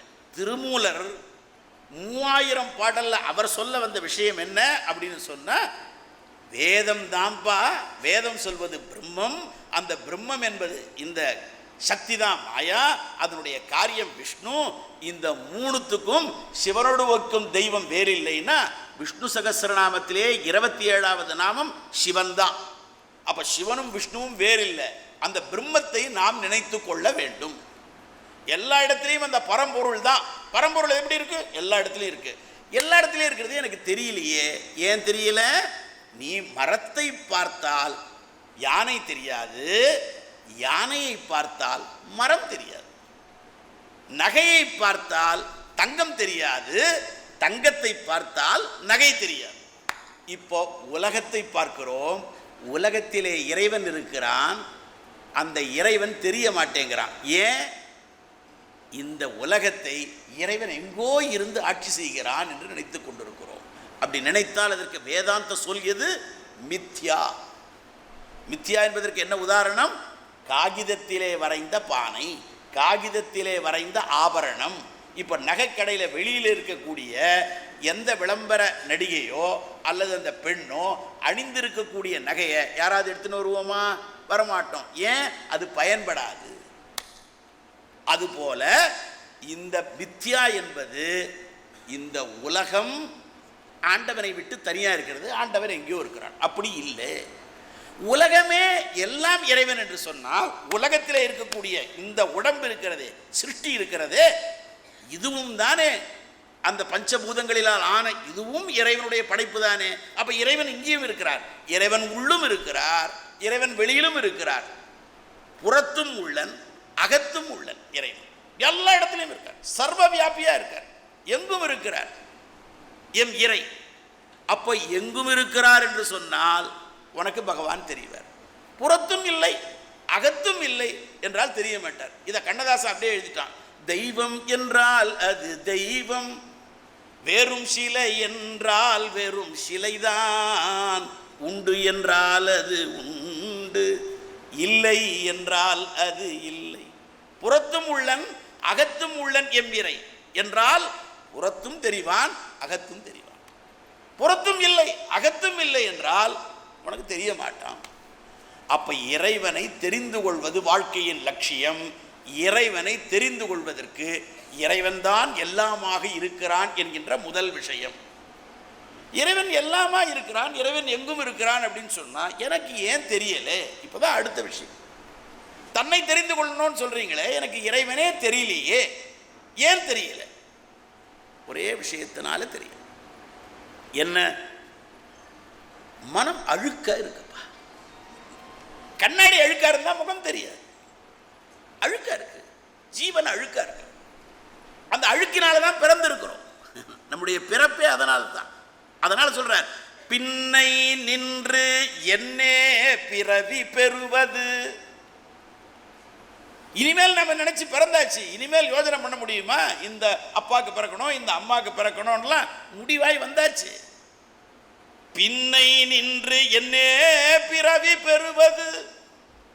அடுத்த வரி, முன்னை நின்று முயல் தவம் செய்கிறார். தவம் பண்ணியிருந்தன்னா உனக்கு நல்ல பிறவி கிடைக்கும். நம்பிக்கை ஊட்டக்கூடிய பாடல். என்னை நன்றாக இறைவன் படைத்தனன். என்னை நன்றாக இறைவன் படைத்தனன் என்றார் திருமூலர். நந்தியம்பெருமானுடைய சீடர், 8 சீடர்களிலே ஒருவர். அவர் சொல்றார், என்னை நன்றாக இறைவன் படைத்தனன். எந்த அளவுக்கு கெத்தோட சொல்றார் பாருங்க. நாம சொல்ல முடியுமா? என்னையும் படைச்சான், எதுக்கு தான் படைச்சானோ இப்படிதான் சொல்றோம் எல்லாரும். எவ்வளவு அழகா படைச்சிருக்கான் நம்மள. மீண்டும் சொல்கிறேன், இந்த உலகியல் படிப்பு இப்ப இருக்கிற BSc, BTech, MTech, MBBS professor எல்லாம் தயவு செய்து இதை நிறுத்துறதுக்கு ஏதாவது ஒரு வழி பண்ணணும். என்ன? தற்கொலை. என்ன எதுக்கு எடுத்தாலும் தற்கொலையா? மார்க் வாங்கினாலும் தற்கொலை, வாங்கலைனாலும் தற்கொலை, காதலிச்சா தற்கொலை, காதலிக்கலைன்னா தற்கொலை. தற்கொலை என்பது நம்மால் இன்னொருவர் வேண்டுமானால் தற்கொலை செய்து கொள்ளலாமே தவிர நாம் தற்கொலை செய்து கொள்ள என்ன தற்கொலை? ஒரு ஆளும் கண்டனம் பண்றதில்லை. நீட் எக்ஸாம்ல தோல்வி, எதுக்கு தற்கொலை? திருமூலரை சொல்லிக் கொடுக்கல, மாணிக்கவாசகரை சொல்லிக் கொடுக்கல, படிப்பு வரல, தற்கொலையா பண்ணிக்கணும். உனக்கு எதிர்காலம் நல்லா இருக்கு, நீ மந்திரியா ஆகலான்னு சொல்லணும். எதுக்கு தற்கொலை? படிப்பு வரலன்னு சொன்னாலே அது எதிர்காலத்தில் ஒரு சிறப்பான அம்சம் இருக்குன்னு தான் அர்த்தம்.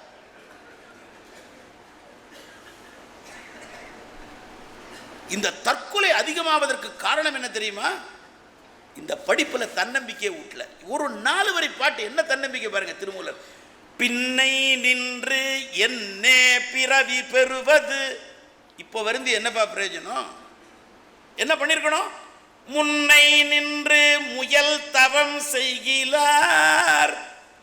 தவம் பண்ணிருக்கணும். நீ சொல்றாள என்ன தவம் செய்தனை யசோதா. என்னமா தவம் பண்ணப்பா? தேவகியும் தான் தவம் பண்ணா, ஒன்றும் அவ அனுபவிக்கலையே. எங்கும் நிறை பரபிரம்மம் அம்மா என்றழைக்க என்ன தவம் செய். என்னமா தவம் பண்ண நீ? என்னோற்றான் கொல் எனும் சொல்லுன்றார். என்ன தவம் பண்ணானோ எங்க அப்ப. தந்தை மகற்காற்றும் நன்றி அவையத்து முந்தி இருப்ப செயல். மகன் தந்தை காற்றும் உதவி நன்றி இவன் தந்தை என்னோற்றான் கொல் எனும் சொல். என்ன தவம் பண்ணானோ? அப்படி தவம் பண்ணிருக்கணுமே. எங்கும் நிறை யார் பண்ணலையா? சனகாதியர் தவ யோகம் செய்து. சனகாதியர் பண்ணா கூட கிடைக்கலையே, உனக்கு கிடைச்சிருக்க. திருமூலர் சொல்றார் நீ தவம் பண்ணணும். பின்னை நின்று என்னே பிறவி பெறுவது முன்னை நின்று முயல் தவம் செய்கிறார். 3வது வரி. என்னை நன்றாக இறைவன் படைத்தனன். நல்லா படைச்சாங்கிறார். எதுக்குடான்னா தன்னை நன்றாக தமிழ் செய்யுமாறு. என தமிழை போடு பாராட்டப்பா. தமிழுக்காக ஏங்கினவன். தமிழே இல்லை தமிழ்நாட்டில், தமிழே இல்லை. தமிழால் பாரதி உயர்ந்ததும் பாரதியால் தமிழ் உயர்ந்ததும் தமிழா. இப்போ ஏன் தெரியுமா? தமிழ் மொழி ஏன் வரல தெரியுமா? இன்னொரு மொழி வளரக்கூடாது என்கின்ற வெறுப்பு இருக்கிறதே தமிழ் மொழி அழிச்சு. நம்ம வாழ்க்கையிலே என்ன தெரியுமா? இன்னொருத்தன் வாழக்கூடாதுன்னு நினைச்சோம்னா நாம அழிஞ்சிடும். தான் பிரின்சிபல், தான் தத்துவம். இதுதான். பொறாமப்படாதப்பா. இந்த தமிழ்நாட்டில் திருமந்திரத்தை நீங்கள் படிக்க வேண்டுமானால் வடமொழி தென்மொழி என்று சொல்லப்படுகின்ற அந்த வேத மொழியும் தேவ மொழியும் 2 கண்கள். 2 கண்களை நாம் வளர்க்கும் பொழுதுதான் தமிழ் வளரும், இந்த பண்பாடு வளரும், உயிர் வளரும். இது மாற்றணும்னு வேலை செஞ்சுட்டு இருக்கான். பிரிட்டிஷ்காரன் என்ன சொல்லிட்டு போனானோ அதை அடிமாறாமல் பின்பற்றுகின்ற கூட்டம். அதான் காரணம், நம்ம தாழ்ந்ததற்கு காரணம். எப்படி படிப்பீங்க நீங்க? பிராணாயாமம், பிரத்யாகாரம், தாரணை, தியானம், சமாதி, யம நியம ஆசன எல்லாத்தையும் சொல்றார் 3வது தந்திரத்தில். எப்படி படிப்போம்? அஷ்டாங்க யோகத்தை பற்றி சொல்கிறார், பரியங்க யோகத்தை பற்றி சொல்லுகிறார், தத்துவமசியை பற்றி சொல்லுகிறார். படிக்கணுமே. தன்னை நன்றாக தமிழ் செய்யுமாறே. எனக்கு தெரியலையேப்பா, எல்லா இடத்துலையும் பகவான் இருக்காருன்னு சொல்ற, எனக்கு தெரியலையே. தன்னை அறிந்து கொள்வதற்கு எனக்கு தெரியலையே. என்ன காரணம்? என்ன காரணம்னா மனசு அழுக்கா இருக்கப்பா. மனசு அழுக்கா இருக்குன்னா என்ன தெரியுமா? அன்பு இல்லை. அன்புனாலே என்னன்னு தெரியல. இப்ப அன்புன்ற சொல்லே தப்பான பிரயோகமா இருக்கு. தப்பான பிரயோகமா இருக்கு.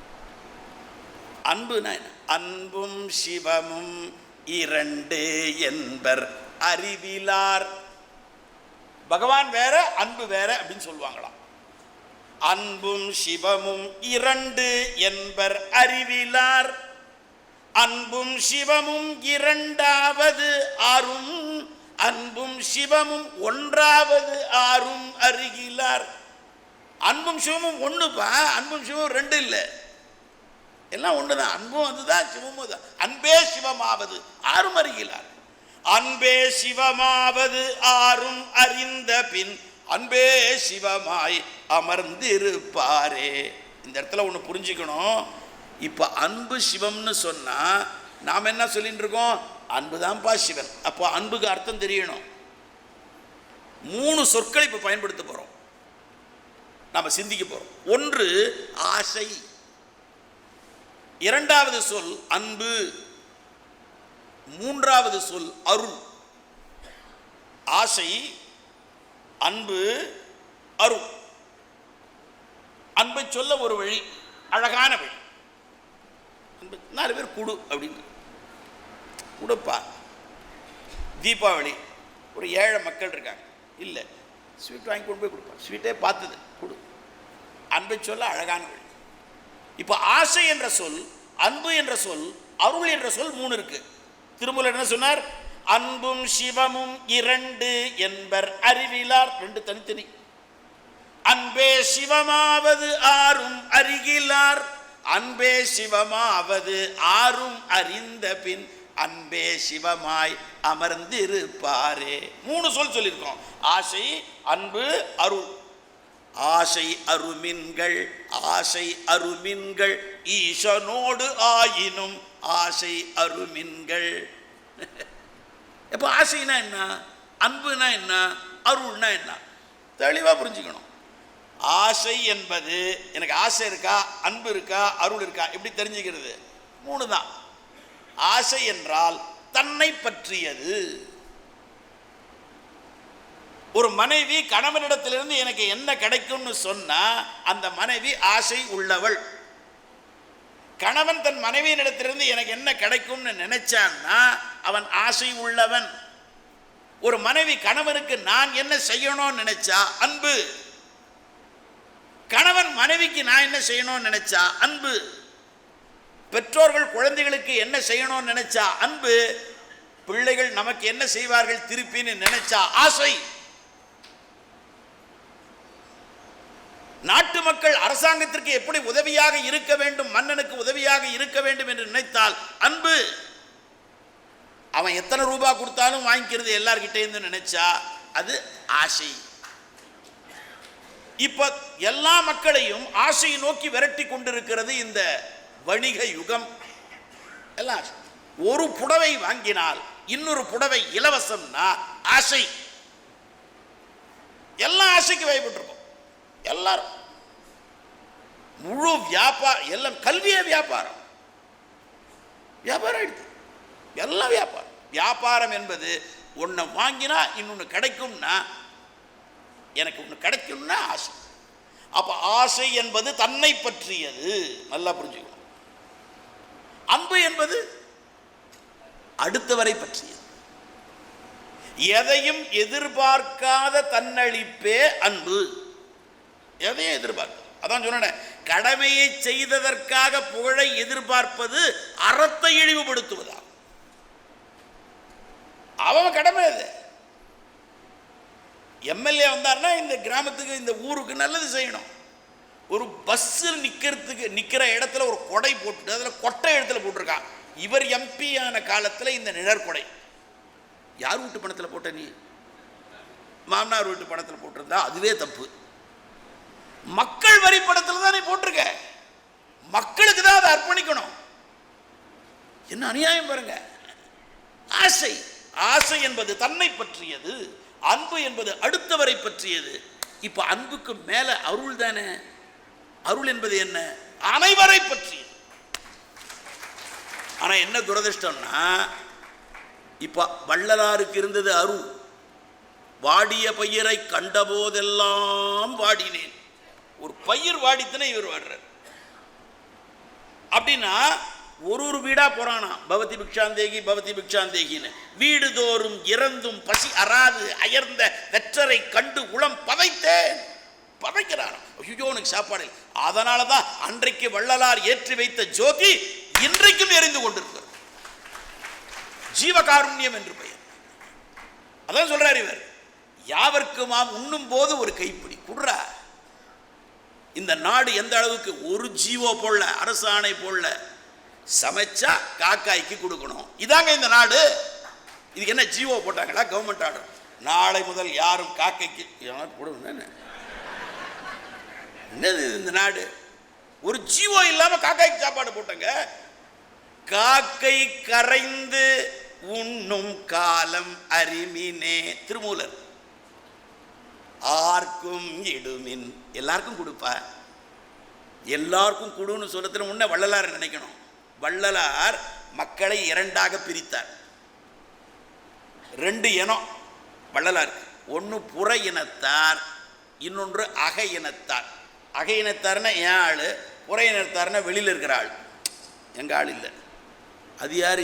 வள்ளலாருக்கு பிடிக்காத ஆள் யார்? ஞாயிற்றுக்கிழமை ஒரே கூட்டமாக இருக்குமே சில கடையில், அதான் தலப்பாக்கட்டு, கேஎஃப்சி, இதெல்லாம் வள்ளலாருக்கு ஒத்து வராது. ஒருத்தன் பேரே வச்சிருக்கான், வள்ளலார் மிலிட்டரி ஹோட்டல்னே பேர் வச்சுருக்கான். அவனுக்கு வள்ளலார் பேரில் என்ன கோபமோ தெரியல. சில பேர் பேரை தப்பு தப்பாக வைப்பான். ரமணா லாண்ட்ரி வச்சுருக்கான் ஒருத்தன். ரமணருக்கு லாண்ட்ரி எதுக்குப்பா? இருக்கிறதே கோவணம், கசிக்கு போட்டால் முடிஞ்சு போச்சு. அதுக்கு ட்ரை கிளீனர்ஸ் வேணுமா என்ன? கொடுத்துருக்கான். கணேசர் சுருட்டுன்னு விநாயகர் உட்கார்ந்துருக்கார். அவர் எப்படி தும்பிக்கை எடுத்தா பிடிப்பார்? அவர் போட்டான். கணேசர் கணேசனையே சுருட்டுவானா என்னன்னு தெரியல. இதெல்லாம் விட ஹையஸ்ட் மகாவீர் டெக்ஸ்டைல்ஸ்னு வச்சுட்டான். அவருக்கு ஒன்றுமே கிடையாது பாவம். இல்லை பாட்டு அவன் பாட்டு சிந்திக்க வேண்டும். பாட்டு போடுறான். அக இனத்தார் புற இனத்தார் பிரிச்சார். என்ன பெரிய வள்ளலார் அதாங்க மேலே. திருமூலர் வழி அவர். அதான் இந்த புற இனத்தார்னா மாம்சம் சாப்பிட்றவன், அக இனத்தார்னா மாம்சம் சாப்பிடாதவன். வள்ளலார் புற இனத்தாரோட பேச மாட்டார். யாராவது அசைவ உணவு சாப்பிட்டா பேச மாட்டார். இப்போ அது மாதிரி இருந்தாருன்னா யாரோடையும் அவர் பேச முடியாது. சௌரியம்னு வச்சுங்களேன், அது ஒரு விஷயம். ஆனால் வள்ளலார் ஒரு குறிப்பு எழுதியிருக்கார். எங்க? சத்திய தர்மசாலையில். உணவு இடும்போது இவரை அக இனத்தார் புற இனத்தார் என்று பிரிக்காமல் எல்லோருக்கும் அன்னதானம் செய்யுங்கள். நாடு இது. இதை போல நாடே கிடையாதுயா. இங்க போய் ஏன் உன் வியாபாரத்தை வச்சுன்னு இருக்க? என்ன பண்ண நாடு? இந்த நாட்டில் நீ கரைஞ்சு போவானாமா? அது சொல்றார் திருமூலர். ஆர்க்கும் இடுமின், எல்லாருக்கும் குடிய. அடுத்த வரி, அவர் இவர் என்னன்மின். ஒரு முஸ்லீம் குழந்தையா இருந்தான்னா, கிறிஸ்தவ குழந்தையா, குழந்தை தானே. அதில் கிறிஸ்தவம் இருக்கா, இஸ்லாமியம் இருக்கா? அது பஞ்சபூதங்களாலான சரீரம். அங்கேயும் பகவான் தான் இருக்கார். அதான் நம்ம நாடு. சத்ரபதி சிவாஜி அப்படிப்பட்ட ராஜா. ஒரு பொண்ணை கொண்டு வந்து கொடுக்குறான் தளபதி. சிவாஜி மகராஜ், உங்களுக்கு நான் இவளை காணிக்கையாக்குறேன். அவளை அப்படியே அந்த பல்லக்கிலேருந்து திறந்து அந்த பேகம் வெளியில் வர அந்த அம்மா முஸ்லீம் இளம் பெண், உங்களுக்கு அர்ப்பணிக்கிறேன். சிவாஜி சொன்ன வார்த்தை என்ன தெரியுமா? அவன் தானே சிவாஜி, அவன் தானே ரியல் ஹீரோ. சொன்னான், உன்னை போல் அழகாக என் தாயும் இருந்திருந்தால் நானும் அழகாக இருந்திருப்பேனே என் தாயேன்னு நமஸ்காரம் பண்ணாயா. அந்த ஹிந்தவி சாம்ராஜ்யம் தானே இந்த நாட்டுக்கு தேவை. அவன் தானே தேவை. இவர் சொல்றாரு பாருங்க திருமூலர். ஆர்க்கும் இடுமின் அவர் இவர் எண்ணன்மின். என்ன பண்பாடுப்பா இந்த நாடு. இந்த நாட்டுடைய பண்பாட்டை நினைச்சு ஸ்லாகிக்கணும். இதுல பிறந்தனே, இனிமேல் எத்தனை ஜென்மம் எடுத்தாலும் இந்த பாரத தேசத்துல தான் பிறப்பேன்னு சொல்லணும். அதான் வாழ்க்கை. ஏன்னா உலகம் என்பது விராட்ட புருஷனானால் பாரதம் என்பது ஹிருதயம். ஒரு மனுஷனாவே அப்படிதான் நினைப்போம் நாம. பூமி தாய் விராட்ட புருஷனானால் உலகம் பிரபஞ்சம் இந்த இது ஹிருதயம் மாதிரியே இருக்கும். பாரத தேசம் ஹிருதயம் என்ன பண்ணும்? அப்படி சொல்லி ரத்தத்தை சுத்திகரிக்கிறது. லேப்டாப் நாமெல்லாம் ஹிருதயத்திலே வசித்து கொண்டிருக்கிறோம். அதில் பைபாஸ் சர்ஜரி பண்ணக்கூடாது.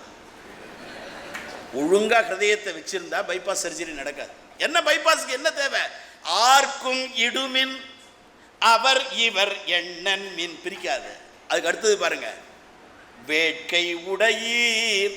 ரொம்ப முக்கியமானது திருமூலர் சொல்றது. விரைந்தொல்லை உண்ணன் மின். வேகமா சாப்பிடாதேன்னு. நமக்கு சாப்பிட தெரியுதா இப்போ? அவன் ஓடிடுவாங்கன்னே சாப்பிட்டு இருக்கான். கல்யாண வீட்டுக்கு போனா புஃபேவோ பஃபேவோ ஏதோ பேர் வச்சிருக்காங்க. நமக்கு தெரியாது, இங்கிலீஷ் வரல.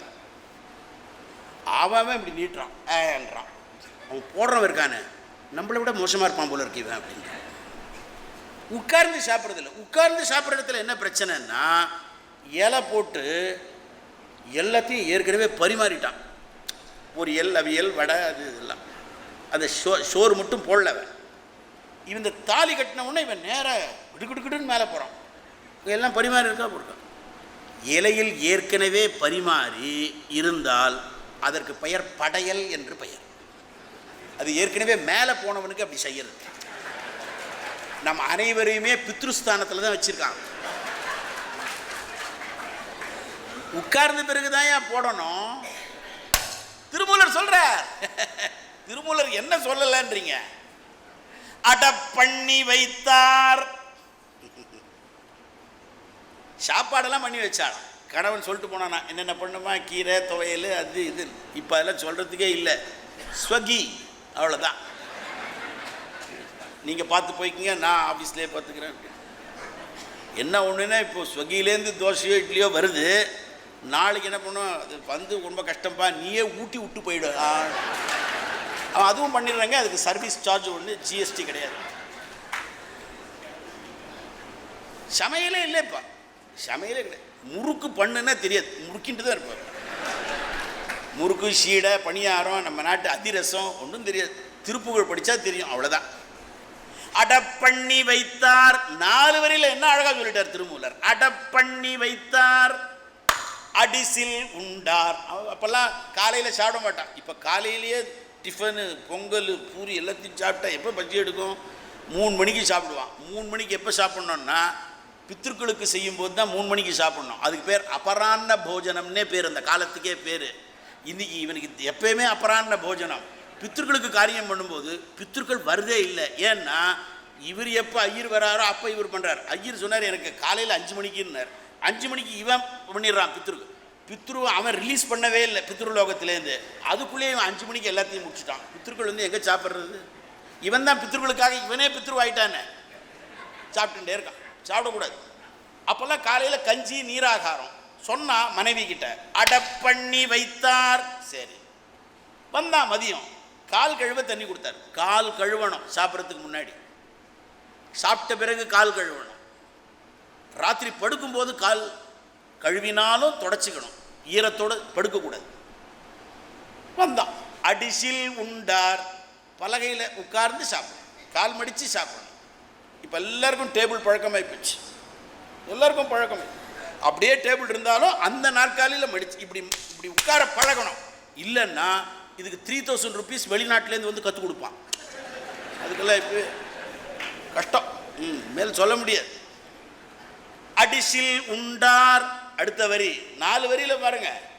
மடக்கொடி ஆளோடு மந்தனம் கொண்டார். ஊஞ்சல் உண்டு. அப்பெல்லாம் ஊஞ்சல் இருந்தால் ஹிருதயத்துக்கு நல்லது.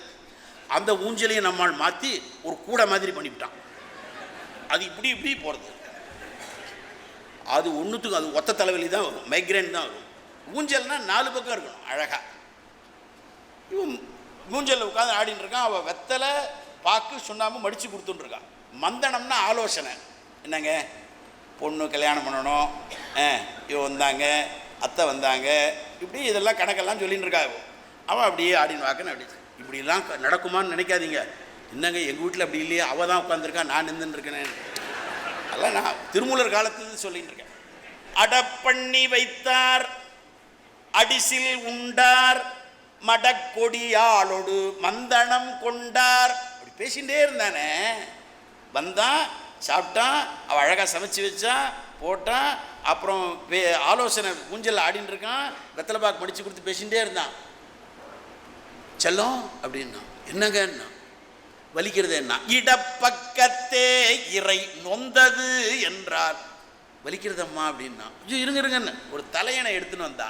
அந்த ஊஞ்சல் அப்படி வச்சா இடப்பக்கத்தே இறை நொந்தது என்றார். கிடக்கப்படுத்தார் கிடந்தொழிந்தாரே. முடிஞ்சு போச்சு, லைஃப் முடிஞ்சு போச்சு, அவ்வளோதான். லைஃப் ஒன்று இப்படி இது மாதிரி அனாயாசேன மரணம்னு பேர் சம்ஸ்கிருதத்தில். படுத்தா போயிடணும்.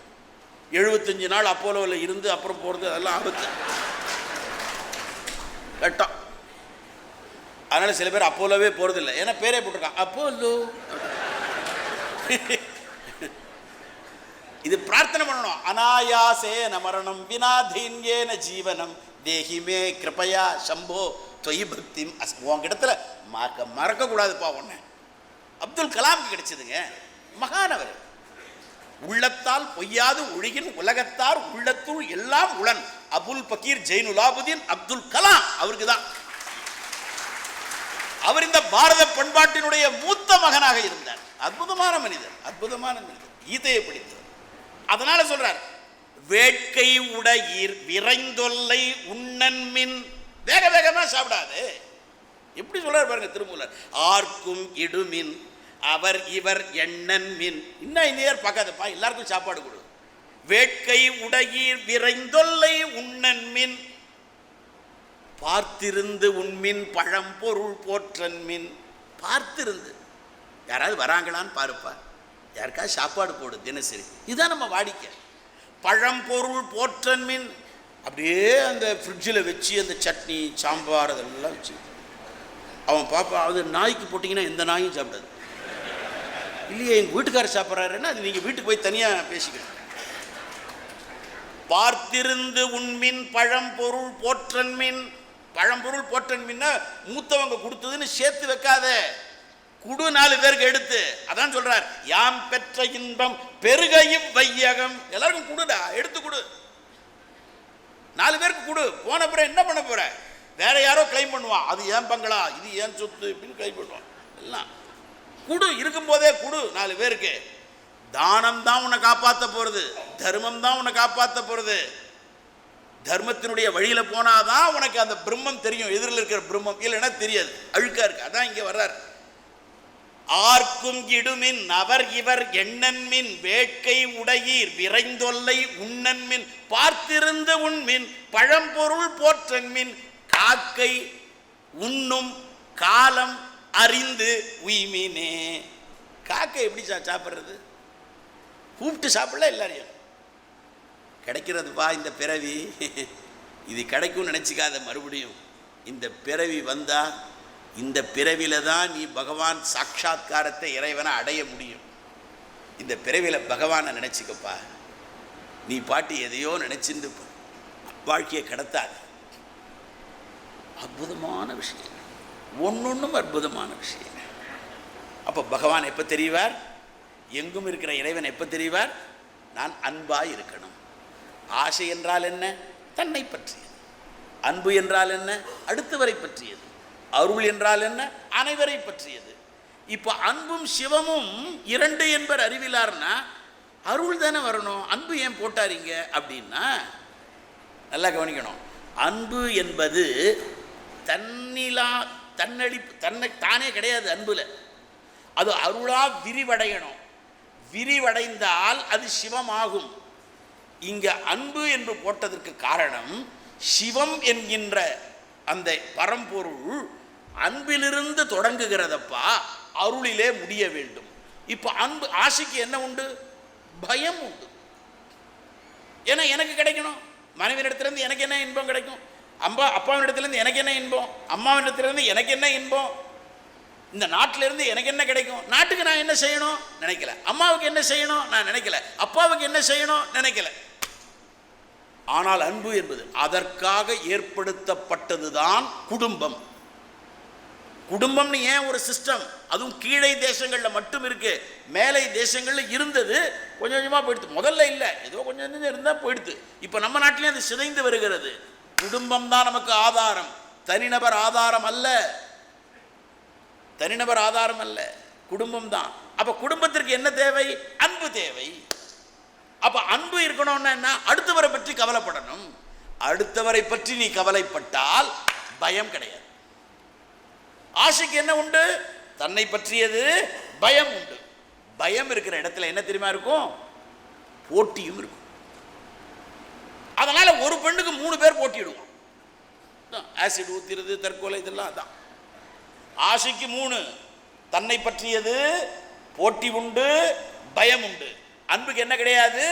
அடுத்தவரை பற்றியது, பயம் இல்லை, அதனால போட்டி இல்லை. அடுத்தது அருள் எப்படி இருக்கு பாருங்க. அருளுக்கு அனைவரை பற்றியது, உலகத்தில் இருக்கிற எல்லாரும் பற்றியது. யாராவது கஷ்டம் இருந்தால் தன்னுடைய கஷ்டமா நினைப்பான், தன்னுடைய கஷ்டமா நினைப்பான். அது பயம் மட்டும் இல்லை, அபயம். பகவான் காமிக்கிறார், பயப்படாதே, நான் உன்னோட இருக்கேன். பகவான் எல்லாருக்கும் உரியவன், தர்மம் எல்லாவற்றுக்கும் உரியது. அதனாலதான் நம்முடைய ஹிந்து தர்ம மதத்துக்கு என்ன தெரியுமா பேரு? சனாதன தர்மம். அழியாதது, என்னைக்கு அழியாது, சனாதன தர்மம். அடுத்தது என்ன? அருள், அனைவரை பற்றியதுப்பா, அபயம் உண்டுப்பா. அது மட்டும் இல்லை, போட்டி மற்றதுக்கு இருக்க. இதுக்கு என்ன தெரியுமா? கீழிருப்பவனை மேலே கொண்டு வரும். எனக்கு என்ன தகுதி இருக்கு? எனக்கே கொடுத்தானே பகவான். நாயேனையும் ஒரு பொருளாக நயந்து வந்து நீயே என்னை ஆட்கொண்டாய். எனக்கு என்ன தகுதி இருக்கு? அப்ப என்னை ஆட்கொண்டாயே நீ. அப்ப என்னை ஆட்கொள்ள வேண்டும் என்று சொன்னால் எனக்கு மனம் சுத்தமாகணும், சித்தம் சுத்தமாகணும், மனம் நல்லாகணும். மனம் நல்லா இருக்கிறதுக்கு உணவு நல்லதா இருக்கணும். இங்கிருந்து போகும்பொழுது இனிமேல் நாம் முடிவு பண்ணணும், பிரசாதமாக சாப்பிடுவேன், இறைவனுக்கு சொல்லி சாப்பிடுவேன். அதான் சொன்னார், யாவர்க்குமாம் இறைவர்க்கு ஒரு பச்சிலை. உன்னால முடியலன்னா தான் அது, முடிஞ்சதுன்னா எல்லாத்தையும் சமர்ப்பணம் பண்ணு, சர்வம் ஸ்ரீ கிருஷ்ணார்ப்பணம் கொடு. அது இல்லைன்னா என்ன ஆகுது? இன்னைக்கு நமக்கு பிறக்கிற குழந்தைகள் எல்லாம் ஏன் சரியில்லை சொல்றார். ஒரே பாடல் மட்டும் சொல்றேன் பாருங்க. மாதா உதரம் மலம் மிகில் மந்தனாம். அம்மா கர்ப்பவதியாக இருக்கும் பொழுது அவள் மலத்தை அடக்கினால் பிறக்கின்ற குழந்தை மந்த புத்தியோடு பிறக்கும். இப்போ நாமெல்லாம் போய் பள்ளிக்கூடத்தில் போய் பையன் ஒன்றுமே இல்லை, அப்பா மாதிரியே இருக்கான் அப்படின்னு நீங்கள் சொல்லும்போது அதுக்கு காரணம் அம்மா. இன்குபேட்டர் சரியில்லை, கருவறையில் மலம் தங்கி இருந்து அந்த குழந்தை இருக்கும்போது அவள் பெற்றெடுத்தால் குழந்தை மந்த புத்தியோடு இருக்கும். நீங்கள் என்ன ஹார்லிக்ஸ் கொடுத்தாலும், ஜூனியர் சீனியர் மாமா மச்சான் மாப்பிள்ளை ஹார்லிக்ஸ் கொடுத்தாலும், ஏன்னா அப்படி வளர்த்து உருவாக்குதலில் சிருஷ்டியில் தாய் தந்தையர் பங்கு இருக்குன்றார் திருமூலர். நம்ம தர்மம் சொல்றது தான் சொல்றார், வேற ஒன்றும் புதுசா ஒன்றும் சொல்லலை. மாதா உதரம் ஜலம் மிகில், மூத்திரத்தை அடக்கினாள். என்னவா இதெல்லாம் எப்படி சிந்தனை பண்ணியிருக்காங்க பாருங்க. மாதா உதரம் ஜலம் மிகில் மூங்கயாம், ஊமையா பிறக்கும் குழந்தை. ஏங்க ஒரு கைனகாலஜிஸ்ட் கூட இது தெரியுமா? தெரியாது. படிக்க வேணாமா இதை? இந்த திருமூலருடைய சாஸ்திரம் நாம ஏற்றி போற்ற வேணாமா? அடுத்தது, மாதா உதரம் இரண்டும் ஒக்கில் கண்ணில்லை. அவள் மலத்தையும் அடக்கி மூத்திரத்தையும் அடக்கினால் குழந்தைக்கு கண் தெரியாது. மாதா உதரத்தில் இருக்கும் குழவிதானே. அம்மா வயிற்றில் இருக்கிற குழந்தை மந்தனா இருப்பதற்கு காரணம், அவன் ஊமையாக பிறப்பதற்கு காரணம், அவன் கண்குருடாக இருப்பதற்கு காரணம் தாய்.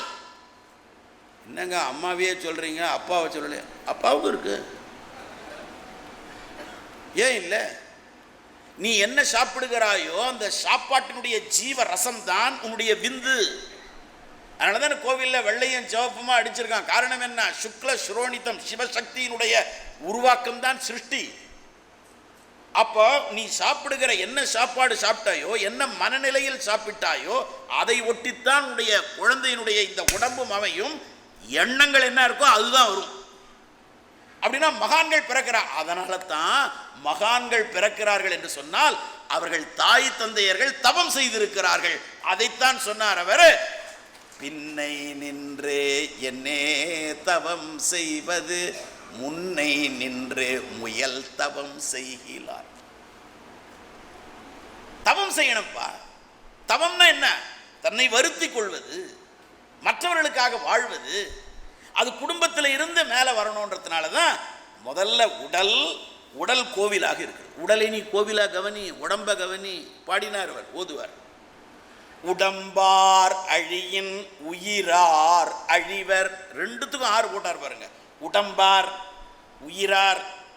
இவர் திருக்காட்டார், இவர் கோவையார், இவர் உத்தரமேரூரார்னு இப்போ அரசியல்வாதி போட்டுக்கிற மாதிரி உடம்பார் ஒரு ஆள், உயிரார் உடம்பார் அழியின் உயிரார் அழிவர், திடம்பட மெய்ஞானம் சேரவும் மாட்டார். சத்தியமாக சொல்கிறேன், அவனால் மெய்ஞானம் அடையவே முடியாது.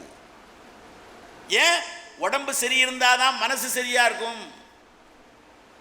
சொல்றார், எண்ணம் சரியில்லை என்றால் உன்னால் அந்த இருக்கின்ற எதிரே இருக்கின்ற பரம்பொருளை பார்க்கவே முடியாது.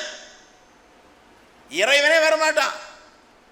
நல்லொழுக்கமும் நற்பண்புகளும் இருந்தால் இறைவனை அடையலாம். நற்பண்புகளும் நல்லொழுக்கமும் இல்லை என்றால் இறைவனை அடையவே முடியாது. அடையவே முடியாது.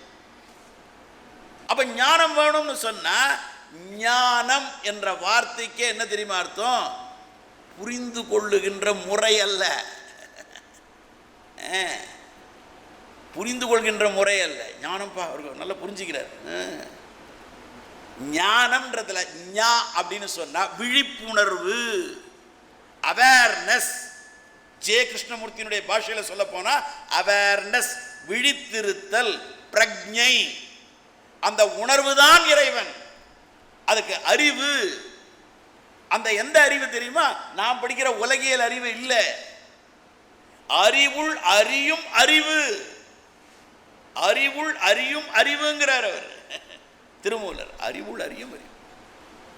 இறைவனை பற்றி சொல்லும் போது அருணகிரிநாதரை பற்றி பேசுவாங்க, ஔவையாரை பற்றி எல்லாம் வந்திருக்கும் உங்களுக்கு. இறைவன் எங்க இருக்காரியா? உடம்பை ஜாக்கிரதையாக வச்சுக்கணும். உடம்புக்குள்ளே உத்தமன் கோவில். அப்போ உடம்புக்குள்ளே தானே இருக்கார். அறிவுன்னு என்ன?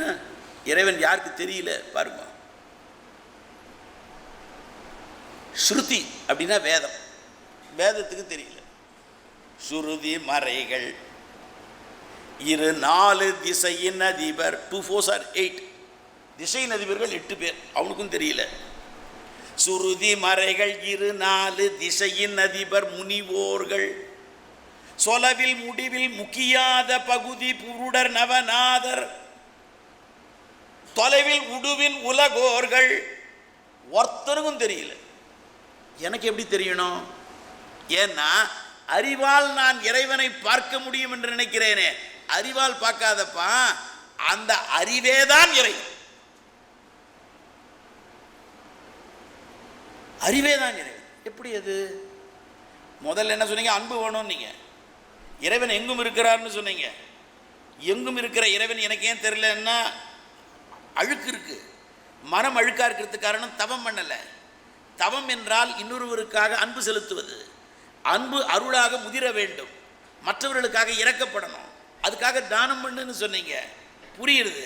இப்போ அறிவு எப்படி எனக்கு வரும் அப்படின்னா, நான் அந்த பிரம்மத்தில் லயிக்க வேண்டும், என்னை நான் தெரிந்து கொள்ள வேண்டும். அப்படின்னா நான் எதனால் ஆக்கப்பட்டவன்னு தெரியணும். இந்த உடம்புக்குள்ள நான் இருக்கேன், உடம்புக்குள்ள நான் இருக்கேன். இப்போ இந்த உடம்பு கோவில். இது கோவில்னு சொன்னா, கோவிலுக்குள்ள இருக்கிற உத்தமனை எப்படி காண்பது? மனத்தை சரிப்படுத்த வேண்டும். மனம் சரியாவதற்கு எண்ணங்கள், எண்ணங்கள் சரியானால் எல்லாம் சரியாயிடும். எண்ணங்களை சரிப்படுத்துறதுக்கு என்ன வழி? நான் 4 பேருக்கு உபகாரமா இருக்கணும். அவர் சொல்றது இதுதான், எல்லாருக்கும் கொடுத்து வாழ். கொடுக்கிற புத்தி உனக்கு வரட்டும். 4 பேருக்காக இருக்க. கொடுக்கறதுக்கு ஒண்ணுமே இல்லையே, நான் என்ன செய்யறது அப்படின்னா, கொடுக்கறதுக்கு ஒன்றும் இல்லைன்னா எண்ணம் இருக்க, எல்லாரும் நல்லா இருக்கணும்னு வாழலாமே.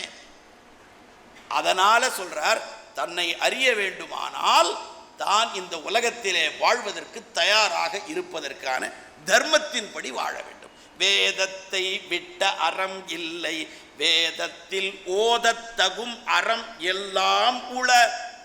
மதிஞ்சர் தர்க்கவாதத்தை விட்டு வளமுற்ற வேதத்தை ஓதியே வீடு பெற்றார்களே. அது எங்கடா இருக்குன்னார்? சிதம்பரத்தில் இருக்கப்பா. சிதம்பரம் என்கின்ற அந்த அறிவு திருக்கோயிலிலே எல்லாம் இருக்கிறது. அந்த அறிவு திருக்கோயிலில் இருக்கிற ஆனந்த கூத்தன் இருக்கிறானே, அவருடைய வார்த்தையை சொல்லப்பா, நாமத்தை சொல்லப்பா. சிவ சிவ என்கிலர் தீவினையாளர், சிவ சிவ என்றிட தீவினை மாளும். சிவான்னு சொல்லுப்பா. சிவ சிவ சிவ. நாமத்துக்கு மகிமை உண்டா? உண்டு. இறைவனுடைய நாமத்தை திரும்ப திரும்ப திரும்ப திரும்ப உச்சரிக்க வேண்டும், அன்போடு உச்சரிக்க வேண்டும்.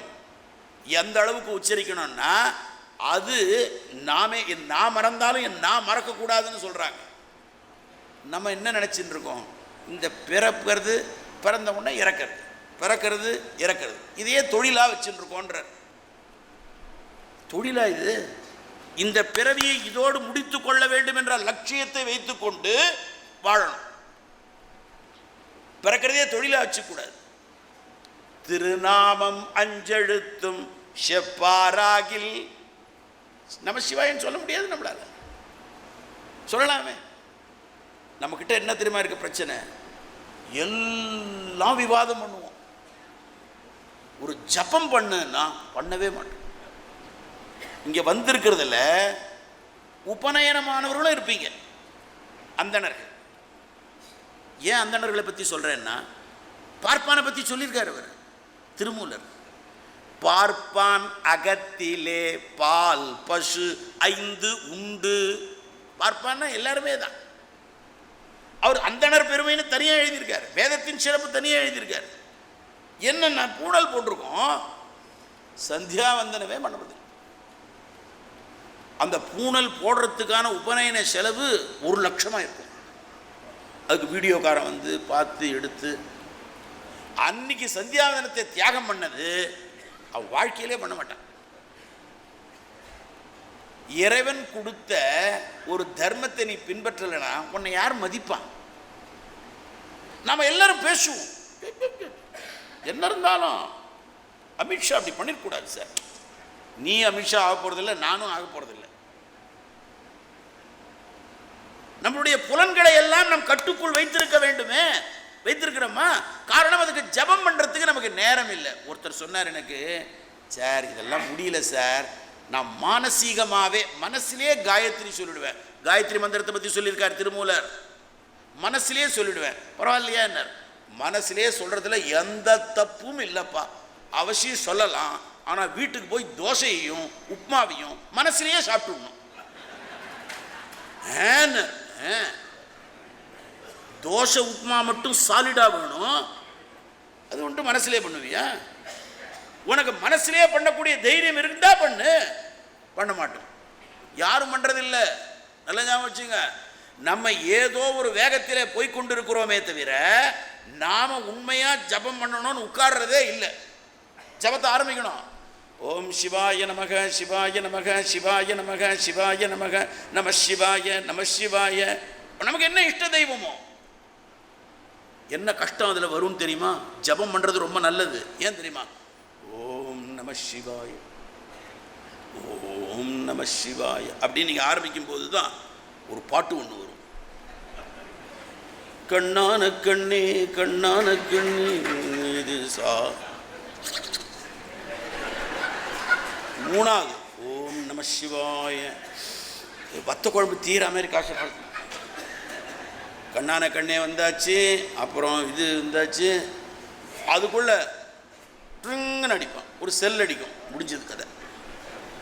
ஒரு நம சிவாயக்கும் இன்னொரு நம சிவாயக்கும் இடையில எதோ வந்து போகிறது பற்றியா? இப்படி போகிறதே என் மனசு நிற்க மாட்டேங்குது. உனக்கு மட்டும் அப்படி இல்லை, அர்ஜுனனுக்கும் அப்படி தான். அவன் ஸ்ரீகிருஷ்ணனை கேட்குறான், என் மனசு நிற்க மாட்டேங்குதே கிருஷ்ணன்னு.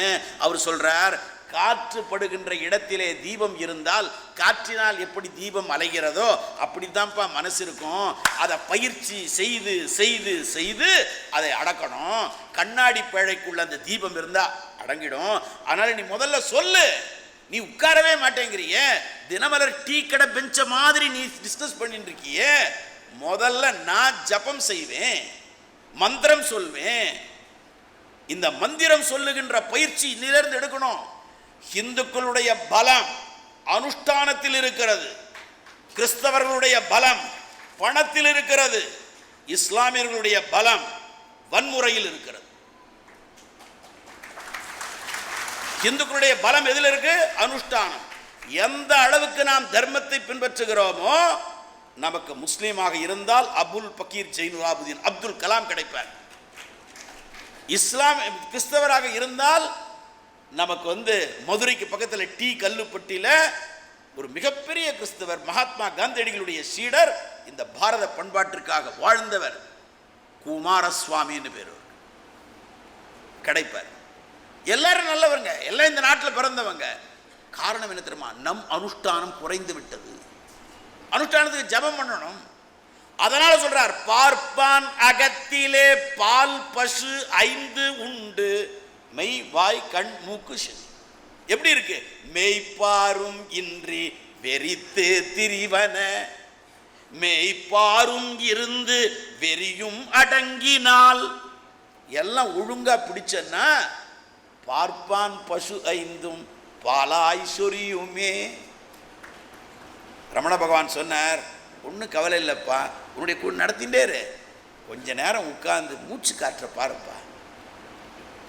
மூச்சு காத்தையும் பார்க்கறது. ஆரியன் நல்லன் குதிரை 2 உள, சூன்ய சம்பாஷணைன்னு பேரு, மறைபொருளாக சொல்றார். ஆரியன் நல்லன் குதிரை 2 உள, பூரகம் இருக்கு, ரேச்சகம் இருக்கு, கும்பகம் இருக்கு. நல்ல மூச்சு காற்ற உள்ளிழு. அந்த மூச்சு காற்று எங்கே ஒடுங்குகிறதோ அங்கே இறைவன் இருக்கிறான். பிடிச்சுடலாம். நல்ல மூச்சு காற்று உள்ளிழுக்கவே முடியலையே, ஒரே குதிச்சிண்டில் இருக்கோம் நம்ம. ஹேஸ்டினஸ், பதபதைப்பு. ஐயோ அடுத்தது என்ன ஆகுமோ, அடுத்தது என்ன ஆகும், அடுத்தது என்ன ஆகும் என்று நினைக்காமல் வாழ்கின்றவன் தான் மெய்ஞானத்துக்கு வர முடியும். பாரதி சொல்றான், போருக்கு நின்றிடும் போதும் உளம் பொங்கல் இல்லாத அமைதி மெய்ஞானம். ரொம்ப கஷ்டம் அது. சில பேர் ஆர்கனைசர் உட்கார்ந்து இருப்பாங்க, எப்போ முடிப்பாரோ தெரியலையே, எப்போ வருவாரோ அப்படின்னு சொன்னோம், இவர் எப்போ முடிப்பாரோ அப்படின்னு ஆயிடும் போல இருக்கே. இந்த அம்மா சொன்னாங்க, நான் சொல்கிறேன் உங்களுக்கு, நீங்கள் முடிச்சுடலான்னு. ஒரு இடத்துல அப்படி தான் பேசின்னு இருந்தேன். இன்னும் 10 நிமிடங்கள் பேசுங்கள்னு ஒரு ஸ்லிப்பு வந்தது. நம்ம பேச்சு தான் இப்படி இருக்கு போல இருக்கு, கொடுத்துருக்காங்க என்ன. உடனே அடுத்து ஒரு 5 நிமிஷத்தில் சிக்குது, சாம்பார் சாதம் விட்டதால் முடித்து கொள்ள விட்டான். நம்ம நிலைமை சாம்பார் சாதத்தோடு தான் இருக்குன்னு அப்போ தான் தெரிஞ்சது. என்னுடைய வாழ்க்கையில் காலத்தை இந்த காற்றை பிடிக்கும் கணக்கறிவார்க்கு பிடிச்சுள்ளாயா. பிராணாயாமத்தை சொல்கிறார், ஆசனத்தை பற்றி சொல்கிறார், யம நியமத்தை சொல்கிறார். யம நியமங்களில் மிக முக்கியமானது 10 பாவம் செய்கிறோம் நாம் எல்லாரும். திருமூலர் சொல்றார் 10 பாவம். 3 நாள் தான் பாவம் செய்வோம். பாவம் செய்தால் என்ன ஆகும்? மறுபடியும் பிறப்பு. புண்ணியம் செய்தாலும் பிறப்பு, பிறகு பார்க்கலாம். பாவம் செய்தால் பிறப்பு. பாவம் என்னென்ன? 10 பாவம். 1, வாக்கினால் செய்யக்கூடிய பாவம். வாக்குனால என்னென்ன பாவம் செய்கிறோம் நாம் எல்லாம் சேர்ந்து எல்லாருமே? 4. 1, புறங்கூறுதல். புறங்கூறுதல்னு பேர். அப்படின்னா என்ன? தமிழில் காசிப்னு பேர். GOSSIP, gossip. காசிப்னா என்ன? ஒரு அ ஒரு ஆ 2 பேரும் சந்திக்கிறாங்கன்னா ஈய பற்றி பேசுறது.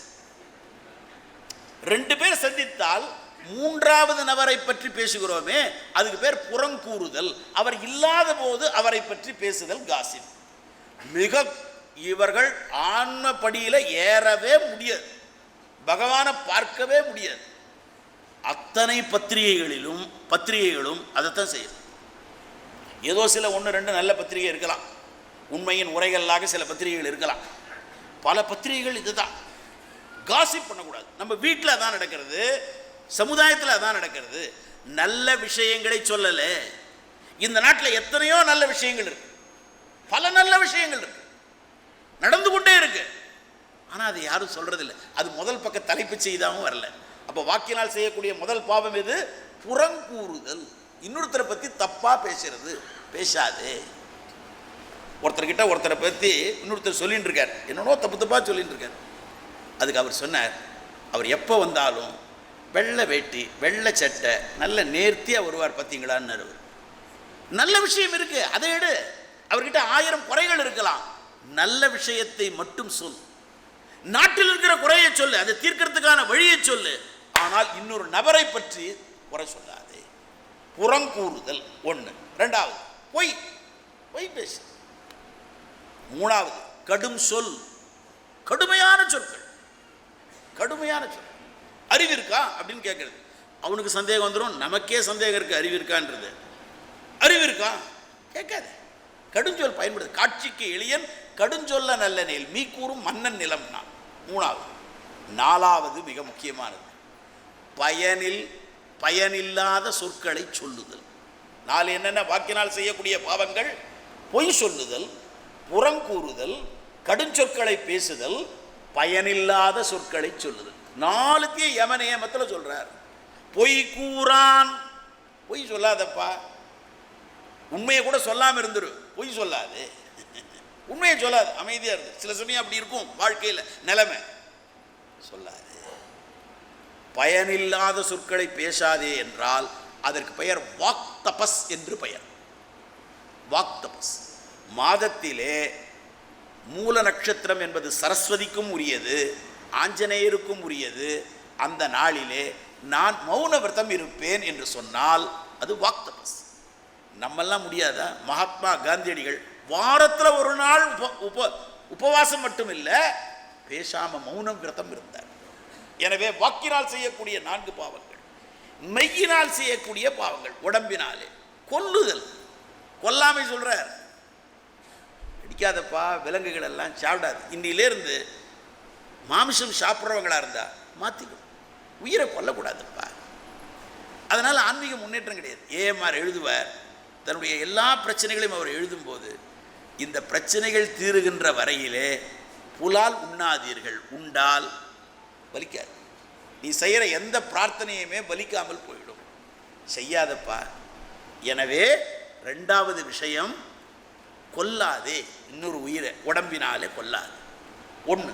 2வது, உடம்பினாலே இந்த கொல்றதுன்னா உயிரை, உடம்பினாலே இன்னொருத்தர் பொருளை எடுக்கிறது, திருடுறது செய்யாதப்பா. உள்ளத்திலே செய்யக்கூடாதுன்னா இன்னொரு பொருத்தில் களவாடுறது. களவாடுறதுன்னா திருட மட்டும் இல்லை, நாம் வேலை செய்கிற அலுவலகங்களிலே அங்கே சும்மா தான் இருக்குங்க எடுத்தேன் அப்படின்னு எடுக்கக்கூடாது. பல பேர் இந்த ஓசின்ற ஒரு வார்த்தை இருக்குது, ஓசியில் போய்க்கலாம்ப்பா அப்படின்னு சொல்கிறானே. இது எப்படி தெரியுமா வந்தது? OCS, பிரிட்டிஷ்காரன் காலத்தில் ஆன் கம்பெனி சர்வீஸ்னு உண்டு.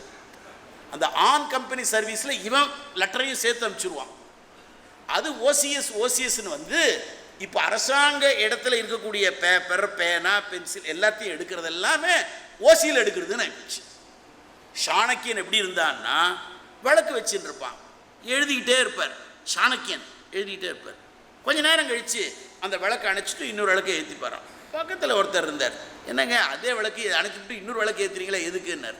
அது அரசாங்க காரியத்தினுடையது, அதனால் அந்த எண்ணெய் அது முடிச்சுட்டு அரசாங்க வேலை, இப்போ ஏன் வேலை செய்ய போகிறேன், அதனால் தனி விளக்குன்னார். இப்படி யாராவது இருந்திருக்காங்களா அமைச்சர்னா? இருந்திருக்காங்க. கக்கன்ஜின்னு ஒருத்தர் இருந்தார். நம்ம அவர் அந்த மாதிரி இருந்ததுனால அவரை நினைக்கிறதே இல்லை. நம்ம இதுக்கு அவரை போய் நினைச்சு. கக்கன்ஜின்னு ஒரு பெரிய மனிதர், அமைச்சரவையில் இல்லைன்னு காமராஜ் சொல்லிட்டார். வெளியில் வந்தார், காரை திறக்கிறா, ஏறுங்க. இல்லைப்பா அமைச்சர் பதவி இல்லைப்பா, நான் பேருந்துலேயே போகிறேன்னு சொன்ன மகான் அவரல்லவோ பார்ப்பான், அவரல்லவோ பிராமணன் ஐயா. அதை யாருமே இப்போ காரையே காணோங்கிறான். பங்களா விட்டு காலி பண்ணாத எத்தனையோ பேர் டெல்லியில் இருக்கானோ, பங்களாவை காலியே பண்ணுறதில்லை. இதை விட பெரிய விஷயம், பிரதீபா பாட்டீலும் ஒரு அம்மா இருந்தாங்க, அபுல் புக்கத்தை பக்காமல் தெரியுது. ஏன் இதை மட்டும் புறங்கூறுதல் இல்லையா? அவங்கள பற்றி சொல்கிறீங்களேன்னா, நரகாசுரனையும் சொல்லணும், கம்சனையும் சொல்லணும், ராவணனையும் சொல்லணும். அதனால தான் ராமனுக்கு பெருமை, அதனால தான் கிருஷ்ணனுக்கு பெருமை. இதெல்லாம் தெரிஞ்சால் என்ன ஆகும்னா, நாம் அது மாதிரி இருக்கக்கூடாதுன்னு அர்த்தம். தெரிஞ்சுக்கணும், சமுதாயத்தில் நடந்தது தெரியணுமோ இல்லையோ, இல்லைன்னா கக்கன்சி பற்றி யாருக்கு தெரியும்? எனவே கொல்லக்கூடாது, அடிக்கக்கூடாது ஒருத்தரை. 2வது என்ன, இன்னொருத்தர் பொருளை எடுக்கக்கூடாது. 3வது மெய்யினால் செய்யக்கூடியது, நான் இன்னொருடைய மனைவியை அனுபவிக்கக்கூடாது. இந்த 3ம் மெய்யினால் செய்யக்கூடிய பாவங்கள். வாக்கினால் செய்யக்கூடிய பாவங்கள் சொல்லிட்டேன். பொய் சொல்லுதல், புறங்கூறுதல், கடுஞ்சொல் பேசுதல், பயனில்லாத சொற்கள். பேச நீங்கள் பேசாமல் இருந்தீங்கன்னா பெரிய மதிப்பு. அதனால் 5 வருஷம் பிரதம மந்திரியாகவே இருந்திருக்கார் ஒருத்தர், பேசாமையே இருந்திருக்கார். பாருங்க, வீட்லேயே நீங்கள் பேசாமல் இருங்க இருந்தீங்கன்னா உங்களுக்கு பிரச்சனையே வராது. பயனில்லாத சொற்களை பேசாதீர்கள். இப்போ மெய், வாக், மனசு. மனதினால் செய்யக்கூடிய 3 பாவம். 1, மனதினால் இன்னொருத்தர் பொருளை எடுத்துருது. அது கிடைச்சா நல்லா இருக்குமே, இது கிடைச்சா நல்லா இருக்குமே நினைக்கிறது. எல்லாவற்றையும் 3வது தந்திரத்திலே, யம நியமத்திலே, அஷ்டாங்க யோகத்திலே சொல்கிறார் திருமூலர். பொய் கூறான் வெகுளான் நல்லது. மனசினால நினைக்காது. மனதினால் இன்னொருத்தர் கஷ்டப்படணும்னு நினைக்காது. மனதினால் இன்னொருத்தருடைய பொருளை எடுக்காது. மனதினால் இன்னொருத்தர் கஷ்டப்படணும்னு நினைக்காது. மனதினாலே யாருக்கெல்லாம் தீமை நடக்கணுமோ அவங்களுக்கெல்லாம் தீமை நடக்கணும்ன்றது நீ மனசில் நினைக்கவே கூடாது. எண்ணுவது நல்ல உயர்வாக இருக்கும். எண்ணம் எப்பொழுதுமே உன்னை பற்றி இல்லாமல் உலகத்தை பற்றி இருக்கணும். உன்னை பற்றியே நினைக்காது. இந்த 10 பாவங்களிலிருந்து நீ விடுபட்டால் மனம் சிறக்கும். மனம் சிறந்தால் உடம்புக்குள்ள இருக்கிற உத்தமனை காணலாம். உடம்புக்குள்ள இருக்கிற உத்தமனை காணுவதற்கு இதெல்லாம் வழிகளப்பா. அதில் மிக முக்கியமான வழி, 4 பேருக்கு கொடுத்தால் நல்லது. கொடுக்கல் என்பது அன்பு, வாங்குதல் என்பது ஆசை. நம் நாடு எப்பொழுதுமே கொடுத்து வாழ்ந்தது. அதிலே சிறந்தது தியாகம். எனவே தியாகத்தோடு நீ வாழ வேண்டும். தியாகேன ஏகேன அமிர்தத்துவம் ஆனசுகு. திருமூலருடைய 3000 சும்மா அங்கே இங்கே எப்பயுமே உடம்பு அழிய போகிறது. அழியக்கூடிய உடம்புக்குள்ளதான் பகவான் இருக்கார். பகவானை அறிந்து கொள்வதற்காகத்தான் நம்முடைய வாழ்க்கை இருக்கிறது. அந்த வாழ்க்கைக்கான கல்வி தன்னை அறியும் கல்வி. தன்னை அறிவதற்கு நீ அன்பை செலுத்த வேண்டும். அன்பு என்பது கொடுக்கல். இந்த கொடுத்து வாழ்ந்து சிறப்போமாக என்று சொல்லி இந்த அளவிலே நிறைவு செய்கிறோம். நன்றி, வணக்கம். வந்தே மாதரம்.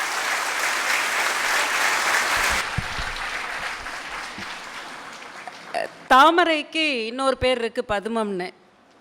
அப்படி பதும சிம்மாசனத்திலே கிட்டத்தட்ட பகுதி பதுமாசனம் அமர்ந்து பேசியிருக்கின்ற ஒரு அற்புதமான பேச்சாளர்.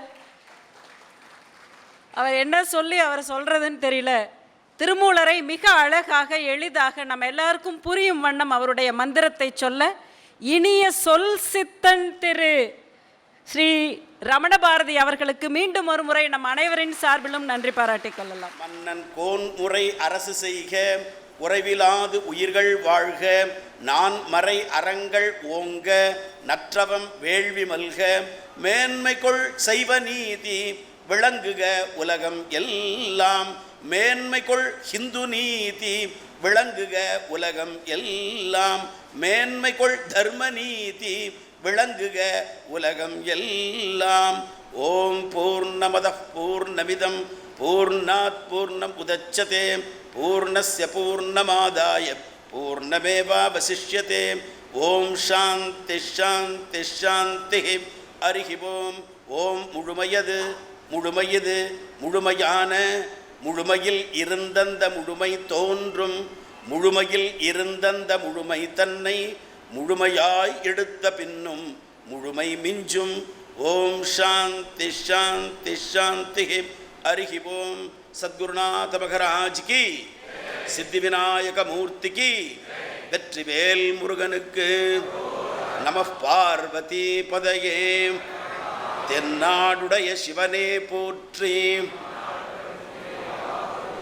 காவாய் கனகத் திரளே போற்றி, கையிலை மலையானே போற்றி போற்றி.